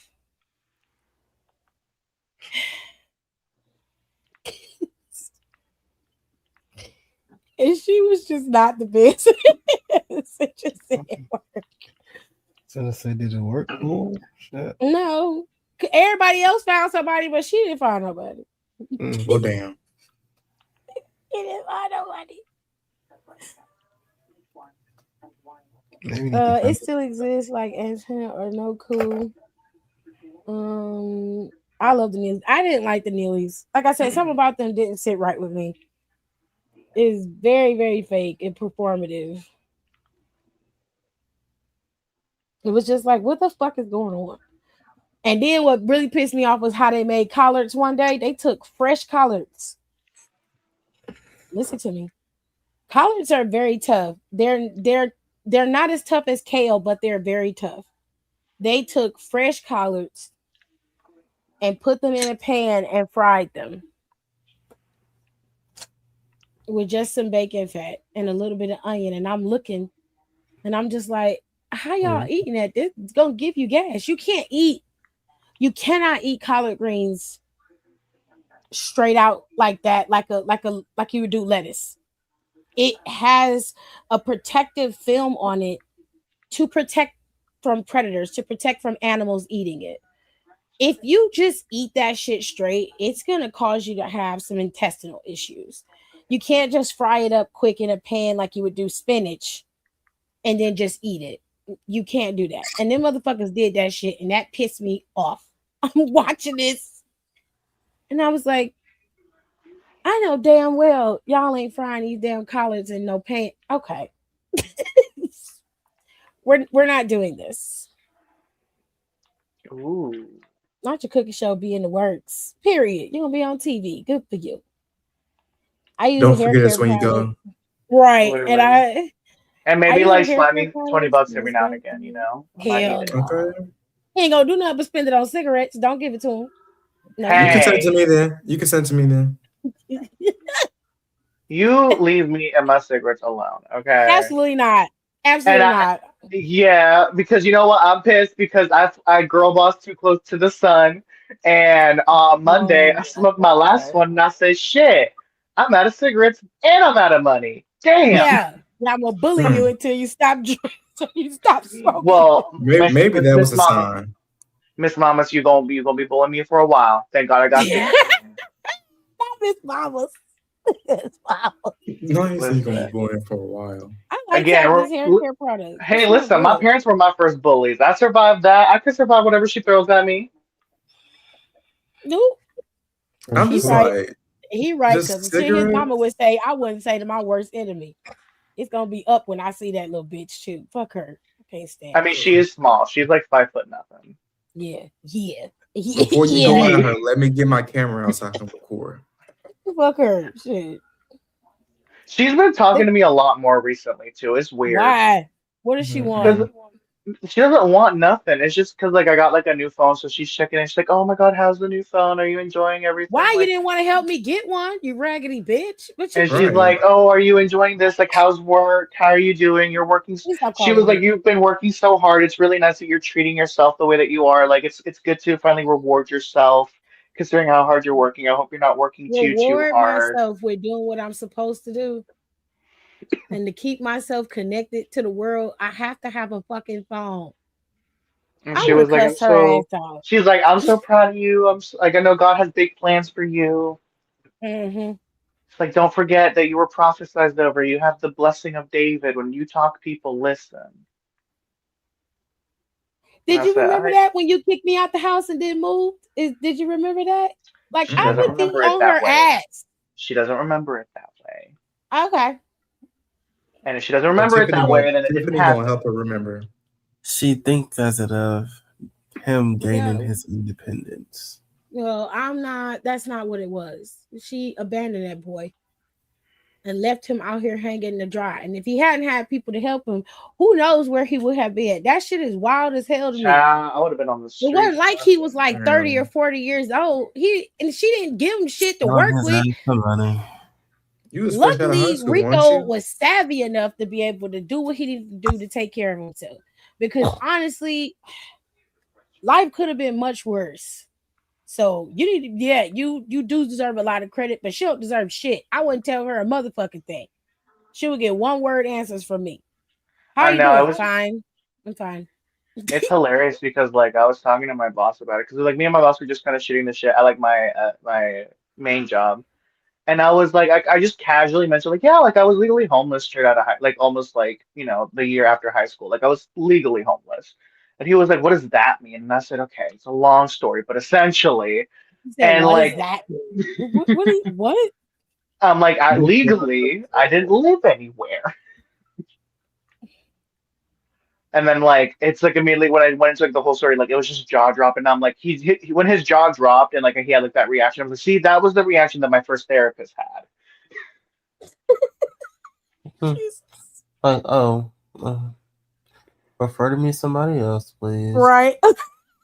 Oh my God, my therapist is Charlotte. I feel so bad for the therapist I had in Charlotte because every time I'd reveal something new, she'd just be like, "Oh my gosh, it's like they did that." And I was like, "Yeah, you're not Rico helping." say it, and he says it so. It's the way he says it. It's so casual because he used to it, and all I of know us it's. when he told us, we just like, what the fuck do you mean? I know. What's going on? I had a panic attack and I ended up throwing up because of it. And like I had really bad like dry mouth after the fact. And then I was like, I was complaining about it, and I was like, he's like, well, what's wrong with you? And I was like, well, I have really bad dry mouth. And he's like, well, like, I'm like, I've been drinking water, but it just won't go away. And he was like, well, what's wrong? And I was like, no, I just like threw up earlier. And he was like, oh my God, that's like horrible. Like throwing up is the worst thing. I was like, okay, first of all, I was bulimic all throughout middle school and high school, so a little throw up never hurt anybody. And he was like, that's not good. No, like, see, that's how everybody's. And then he looked at me. He was like, "But also, he's like, this is gonna sound really fucked up, but of course you were." Jesus Christ. And I say, you ain't have to say that, Alex, okay? Right. Which, the fact that he has the same name as my brother is making me really upset because I'm like, I hate referring to him. Because there's two Alexes at this job. And I'm like, Do he oh, have a great. nickname? Ask me for the nickname. He did mention that he really loves potatoes earlier, and so during our team meeting that we have every week, he mentioned really loving tater tots, and someone in the meeting referred to him as Big Tater Tot or Big Tater, and so I How think we're old going to is start he? that. He's like 41. Excuse me? He's 41. They work at a call Pardon? center. You gotta keep it interesting. Yeah. You is at the call center telling everybody you love tater tots as a grown ass. Okay. Because it was like National Potato Day coming up or something. He was like, I love potatoes. I don't know if y'all Who know this, but knows French it's fries. National Potato Day? Baby, he said he loved potatoes. Because okay, so again, it's a call center. So every weekly team meeting, we go through the monthly calendar, and there are people who like all like the leads or whatever are tasked. So he's like the main. We call him a coach, but he's the manager essentially, right? So he manager coach, same thing. Our lead is named Linda. She's like directly beneath him, right, in terms of the team. So she's the lead assigned to the coach. So the leads of every team are essentially tasked with finding things throughout the month to celebrate. So she makes like these really, really pretty calendars, and she just kind of finds holidays, and then they have to get approved. Because I remember um, she was like telling me because her desk is right behind mine, so like me and her chit chat all the time, and she was telling me how she was having a hard time for April because they made her put Good Friday on there because she put originally like Find a Rainbow Day because it is a national thing. It's like Find a Rainbow Day, like oh look for a rainbow and it's whatever. But they instead made her swap it out with Good Friday. But she was like, I thought we weren't allowed to like put religious holidays on here, or like they can't be like you can't use like religious imagery or whatever. But she was like, there's no Good Friday like imagery that doesn't involve crosses and Jesus. So she's like, this is kind of like a conflict of interest because I was told we can't put religious imagery, but you make me put a holiday on there that only has. Anyway, it was a whole thing. But she found National Potato Day, so it became a topic of discourse because we are required to have these meetings every week. And so he's like, it's time off the phone, so it's times that we don't have to take alarms or whatever. But it's like, we just usually I will say I'm usually the one that now that I've joined the team, I do derail the conversations 9 times out of 10. I can tell. He had like a Freudian slip where he was trying to say windy, but he actually said wedgie. And I was like, that's a Freudian slip, my friend. He was like, oh, and he made like a joke insinuating like, oh, I received a lot of wedgies in high school. And I was like, you look like it. He was like, what the fuck? And it was like, and I'm saying this in a team's meeting. In a team's meeting, you guys. What is And he was like, and he started laughing. He was like, you know what? He's like, you're out of line, but you're not wrong. Well, that's hell. Hell no. Me and you can have a conversation. I'm gonna light you up. The only reason that like he doesn't mind being like the butt of the joke. He's made that very clear. And also, ever since I joined the team, I have been in his top 3 performers. And I think within the like when we first started counting my metrics when I first got out of training, I think I started off at number 3 top performer, and then I closed the month out in the top 2. So I'm the second best performer on his team. So he kind of lets me get away with some stuff. Because you make the money. It's not necessarily that I'm making the money. I just make him look good to his boss. Love that for you both. Mm-hmm. But I remember one day, like I was like freaking out because one of like my metrics dipped below what it normally was, and I was like really like, oh my god, like I'm so bad at my job. And he was like, bro, like the only thing that this like the metric system does, it just means that you can qualify to work from home, but you said that you don't want to work from home. And I was like, yeah, I don't. He's like, so then don't really worry about this shit then. He's like, if you don't want to like this is like if you meet your metrics consistently for 6 months, then you can start working from home. But if you don't want to do it, then why are you worrying about it? And I'm like, you know what? You're so right.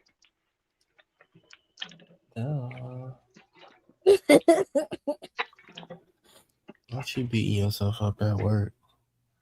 And then it's hilarious because like I was like, because I'm like I just don't want to get fired is my thing. Because I'm like I know when I worked at the other call center last year, there was someone who had worked there and was like, yeah, like I worked at ADT, and then I had got let go because they had hired too many people. Because they overhire because they expect people to quit, and then if enough people don't quit, they will start firing people, and they usually trim the fat first, like the lower performers or whatever. And so I was like, so like I know for a fact I'm like a lot of people are coming in, so I'm like I got to keep my metrics up to some degree. Like I don't want to jeopardize anything. It's a decent job. I don't like it, but it's a decent job. And I'm like, and I would like during like our last one-on-one, I was like, I'm like, you know what? It's kind of funny that like I was consistently having like a lot of anxiety around this job, and I kept feeling like I sucked at it. And then come to find out, like my metrics have just been consistently good. And he was like, yeah, do you know how exhausting that was to hear from you? And I said, you know what? You have a point there.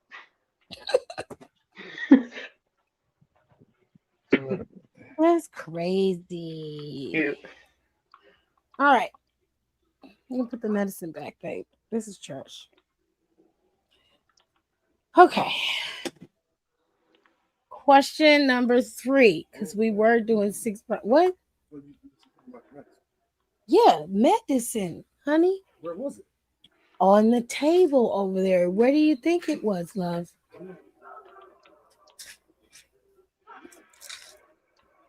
Okay. Can I anything else? I'm asking so I don't get interrupted and I can actually finish this because I literally just went on about a 45-minute tangent about Food Network scandals. And and we're better people for it. I heard all that shit. Well, I'm sorry, but it was on my mind and I knew it was. Blame that on me. I'm not blaming you for anything. I'm saying, is there anything else that you need from me? Because I want to get this done. You know what? You don't care. I learned so much from the Food Network's rant. We are moving on. She had nothing left to give. She just said that. So we just made it to question number 3, and she didn't even read it yet. I haven't even read it. It's only on 3. Let's get it together, y'all. I'm the manager of a team of 4 employees. One of the girls, Erin, is really performative. Like she races to her desk at 8 a.m. so the boss will see her working, even though her shift starts at 8:30. The boss has noticed her hustle and he's given her assignments to do behind my back. I told her to report what she's working on, but the boss says she doesn't have to. I feel like I'm getting squeezed out. Anyway, we had a big presentation for a new client. So I came to work on a Sunday to get the meeting room ready. I walked in the office and caught our manager bent over while Erin was behind him with her face buried between his cheeks. Oh, so she a real eater, huh? Okay. Tiny, empty liquor bottles were on the table. When I walked in, they didn't stop. So I took the video of them as I backed out the room and left. We didn't get the new account, so the boss made staff cuts.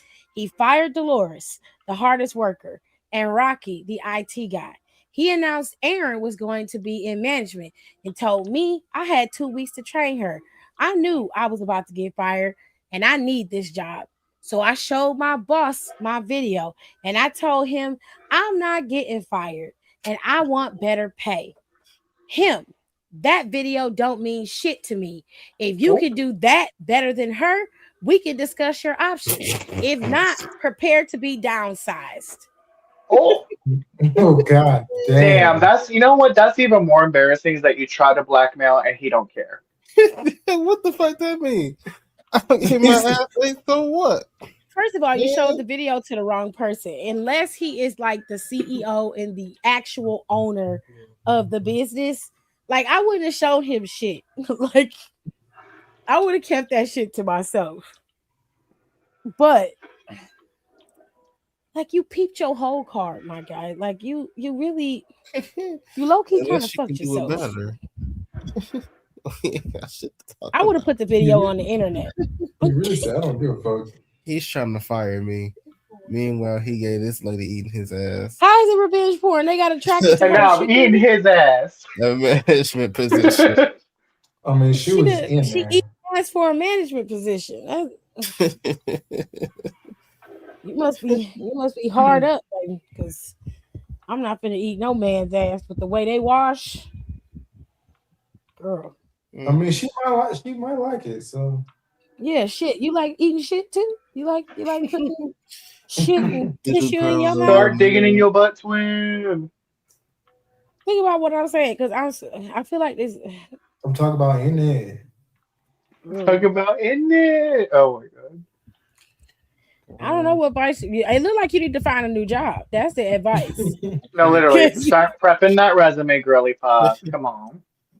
Go ahead, you got And 2 when you weeks to leave, find your send new the job. video around the office so everybody know that's what she did to get the job. Send it in the email. Yep, but make sure it's encrypted so you'll get caught. Stop. Gerard is right. It is revenge porn, but technically, it ain't no revenge. Well, yes, it is. You was trying to use it to your advantage. Let's see if you Yeah, can tell get one of since y'all you niggas straight it's enough. better. Go ahead and put that video in one of them links. That PowerPoint or something. So when she click on it, You could go buy a burner phone, right?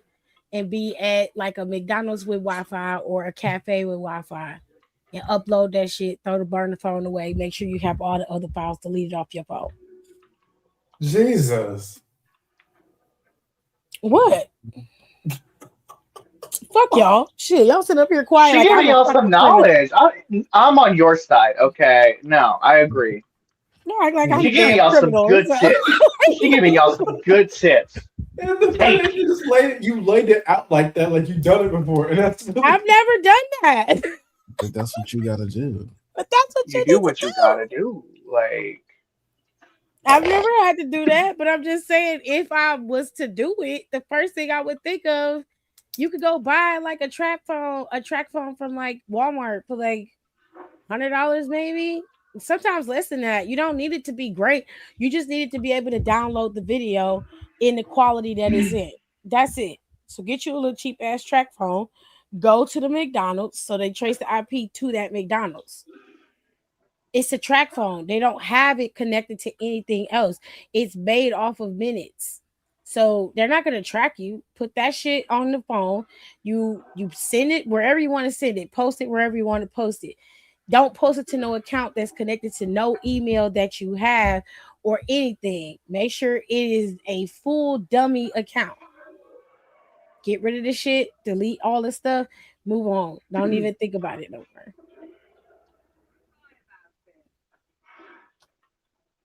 Just saying. Now, if some IT people can track the shit, they can track it. But if you're using a dummy phone to do everything, it's very hard to track anything with a phone that's not connected to Verizon, AT&T, or whatever. Because but there's they can no, just track who bought a track. they don't save no files. None of that. You don't have an account. That's why they call it burner phones. Or just go to one of your well, if you don't know nothing about the streets, then you ain't gonna be able to find nobody on the streets that sell burner phones. But if you from the hood, then it's a whole bunch of niggas that sell. It's niggas that sell stuff that you need. You just gotta know where to look. If that makes sense. Anyways, before I get in trouble for some criminal activity. Question number 4. No matter what goes on during the day, I wake up at 3:13 a.m. All right. I fall asleep hours later. Something frightens me. My eyes snap open, and it's exactly 3:13 a.m. My grandmother told me it's lottery numbers and I should play it. My fiance Jason told me I needed medicine to help me sleep. I don't have health insurance to get a prescription. So Jason got me edibles and relaxation tea to knock me out. It worked well until one night it didn't. One night I didn't eat the edible. I drank the tea. I fell asleep with Jason beside me. Boom, 3:13 a.m. I woke up to muffled hip hop music. I followed the sound to an alley behind our apartment. I look out my window and where I see Jason, laid back in the driver's seat of my car while a woman is furiously giving him head. Jesus. I shouted his name out the window and he sped off. Jason didn't return that night, so I reported my car stolen.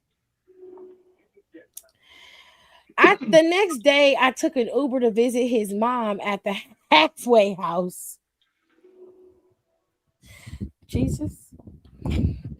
I brought her flowers and edibles. His mom went crazy after the edibles, and she sexually assaulted several of the men in the home and was evicted. Oh my God. Jason called and said he wanted to return my car and he needed a place for his mom to stay while he tried to get her back in a program. Should I let her stay or not? I miss Jason, and maybe keeping his addict mom will make us closer. I'm sorry. If you think so, then go ahead, girl. Shit. What the fuck? How did we go from you not being able to sleep? What's going on? Say yeah, but anyways, girl. Where did you get the edibles? Did he give you the edibles? I need to know. My fiance. There's a lot going on in this Yeah. So Jason got me edibles and relaxation tea. Then you gave her flowers and edibles. Were they the edibles he gave you? Must have been. Bitch, he was trying to make you. Oh my God. Something don't sound right. I don't like this. No, you dumb hoe. No, no. What is wrong with you? How do we go from you not being able to sleep to him? What is happening? What happened? Seriously getting head. He said, not the halfway house. What the fuck? I'm still on the part where the mom just went ballistic. The mom is in a halfway house, but like, okay, that's not a home. She was in a halfway house because she used to be in jail. And then she took the edibles and she sexually assaulted. How did she do that?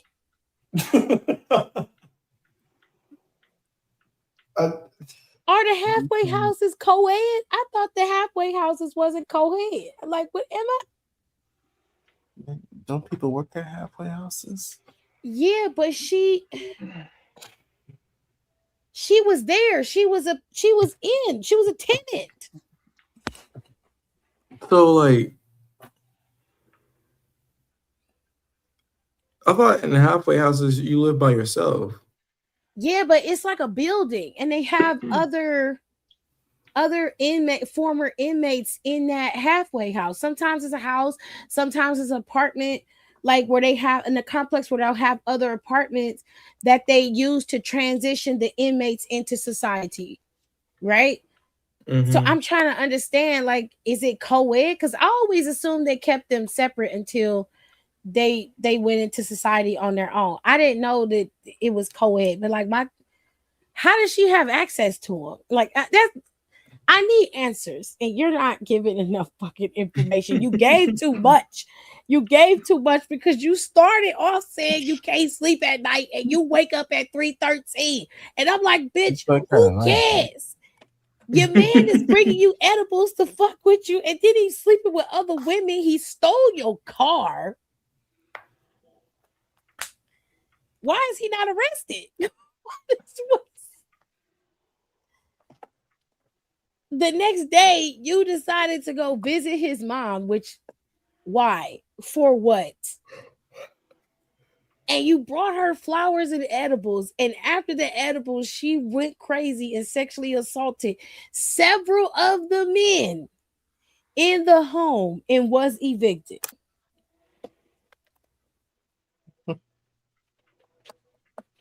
Absolutely crazy. So not only you still can't sleep at night, bitch, you still get up at 3:13 every morning. Not only can't you sleep, But you done cursed his mama and gave her these tired ass edibles. And then you gonna say some should I let her stay or not? At this point, fuck it. Yeah, let her stay. Let her stay. You done got her evicted from her house. You might as well.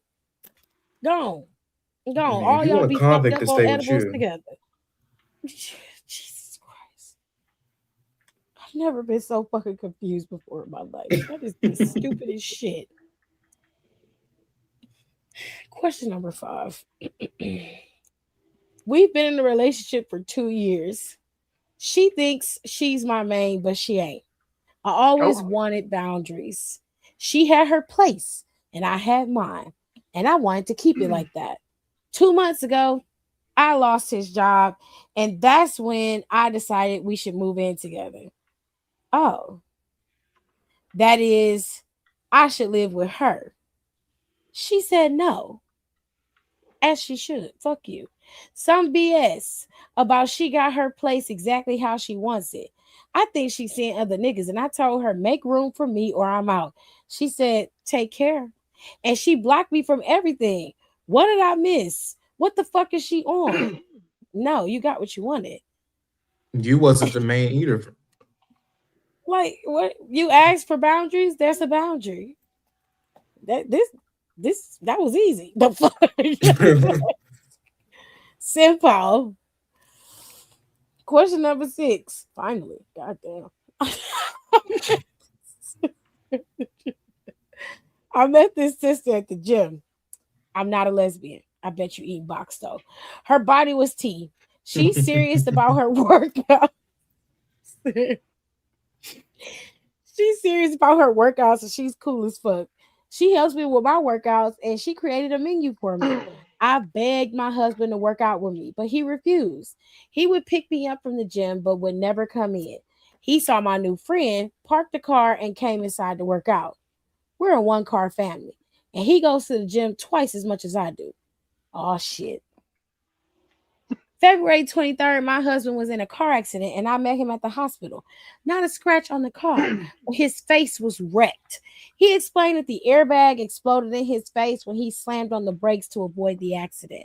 I returned to the gym and found out that management banned him because he was too flirty with my friend and he groped her and she beat him with the weights. God damn. Shit. Oh my God. I'm furious at him and too embarrassed to return to the gym. Meanwhile, my husband is walking around like a unicorn with that big knot on his forehead and refuses to tell me what really happened. What to do at this point? Bitch.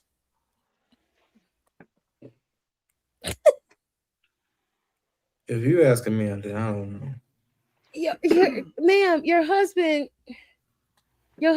tried to sleep with somebody that you was at the gym with. Somebody that you was cool with. He saw her and immediately was like, yeah, I'm going to try to get at that. And the girl, thank God, the girl got some sense. But she beat that man, beat the shit out that man with the weights. Okay? And you asking us, what should you do at this point? He's not even telling you what really happened. He's still lying. How you get into a car accident with the car ain't messed up? You're like, oh, the airbag's deployed. Yeah, but if you hit somebody or somebody hit you, there would be damage. Where is the damage? And you just gonna ask us what to do at this point? At this point, keep letting them lie to you and keep on going where you're going. Because it don't seem like you're trying to leave. The nigga literally got his ass whooped for being too touchy-feely with a bitch, and you asking us what you should be doing. Right. Okay. That's it. That's all. We ain't got no more. I'm gonna leave because I can't say no more. I'm gonna get out of here. Okay. Don't forget, tomorrow I'm gonna go live over on the Down for the Count YouTube channel, and that's where we're gonna talk about a couple things. But the main topic tomorrow is going to be if you woke up in Triple H's body, what would you do? Would you change the WWE? Would you fire some people? Would you keep some people? Would you change the storylines? How would you book WWE? Remember, you're Triple H, which means you have all creative control and power at that point, and you got a seat on the board because he's also a member of the board. So y'all got all day and today and the rest of tonight, and you got all day tomorrow to figure out what you would do. And y'all can put it in the comments when we go live tomorrow over on Down for the Count. All right. And as always, my other podcast stuff I want to talk about is up. Every week we got Reddit Fridays, and then on Wednesdays we'll fluctuate with Pop Culture Wednesday and some other stuff, but that stuff is coming. Okay, we got some stuff already set and scheduled to come out, and for the next 2 months, Reddit Fridays is already set to go. It comes out every Friday or between 12 and 3 over on Spotify, so you can't miss it. And if you're subscribed to my other YouTube channel, the audio portion comes out over there on my YouTube channel, so you can listen to it over there. All right. So I'll be back Friday for SmackDown, per the usual. Now, if you don't know, this Saturday is Stand and Deliver. You can watch it over on the YouTube channel. It's WWE's main YouTube channel is where you can watch it. Sexy Red is supposed to make an appearance. You're going to have the pre-show match. It's a 10-man tag team match between Birthright, Hank and Tank, Eli Knight, Ren Sinclair, and Shiloh Hill. They'll all be competing in a 10-man tag team match. Then you have the tag team titles will be defended. Vanity Project is going up against Los Americanos. And you have Sol Ruca and Zarya. They'll be competing in a match. And whoever wins, I don't know where this will lead them, but of course it'll set Zarya on a good course if she wins. And if Sol Ruca loses, then they can just pull her up and she can have a good time. Also, Johnny Gargano has returned to his home of NXT, and he'll be facing off against Miles Bourne for the North American Championship. And the NXT Championship will also be defended in a fatal four-way. You got Ricky Saints, Ethan Page, Joe Hendry, and Tony D'Angelo all vying for the NXT Championship. And of course, the Women's North American Championship is also being contested. Tatum Paxley is the current champion. She will be defending her title against the Glamour Blake Monroe. And finally, they don't have the graphic up yet, but it has been determined that due to last night's events after the number one contenders match, it will be a triple threat for JC Jane's NXT Women's Championship. Lola Vice and Kendall Gray will compete against the current champion JC Jane, and one of them will emerge victorious and the champion. So don't forget, it comes on Saturday. It starts at 7 p.m. and it is over on YouTube for us in the States, and it is on Netflix for those of us that are in the international realm. Okay. And with that being said, I'm going to leave because I've been on here for 3.5 hours. Peace up. A-Town down. Bye. Have a good night. Bye. Yes. Thanks for tuning in.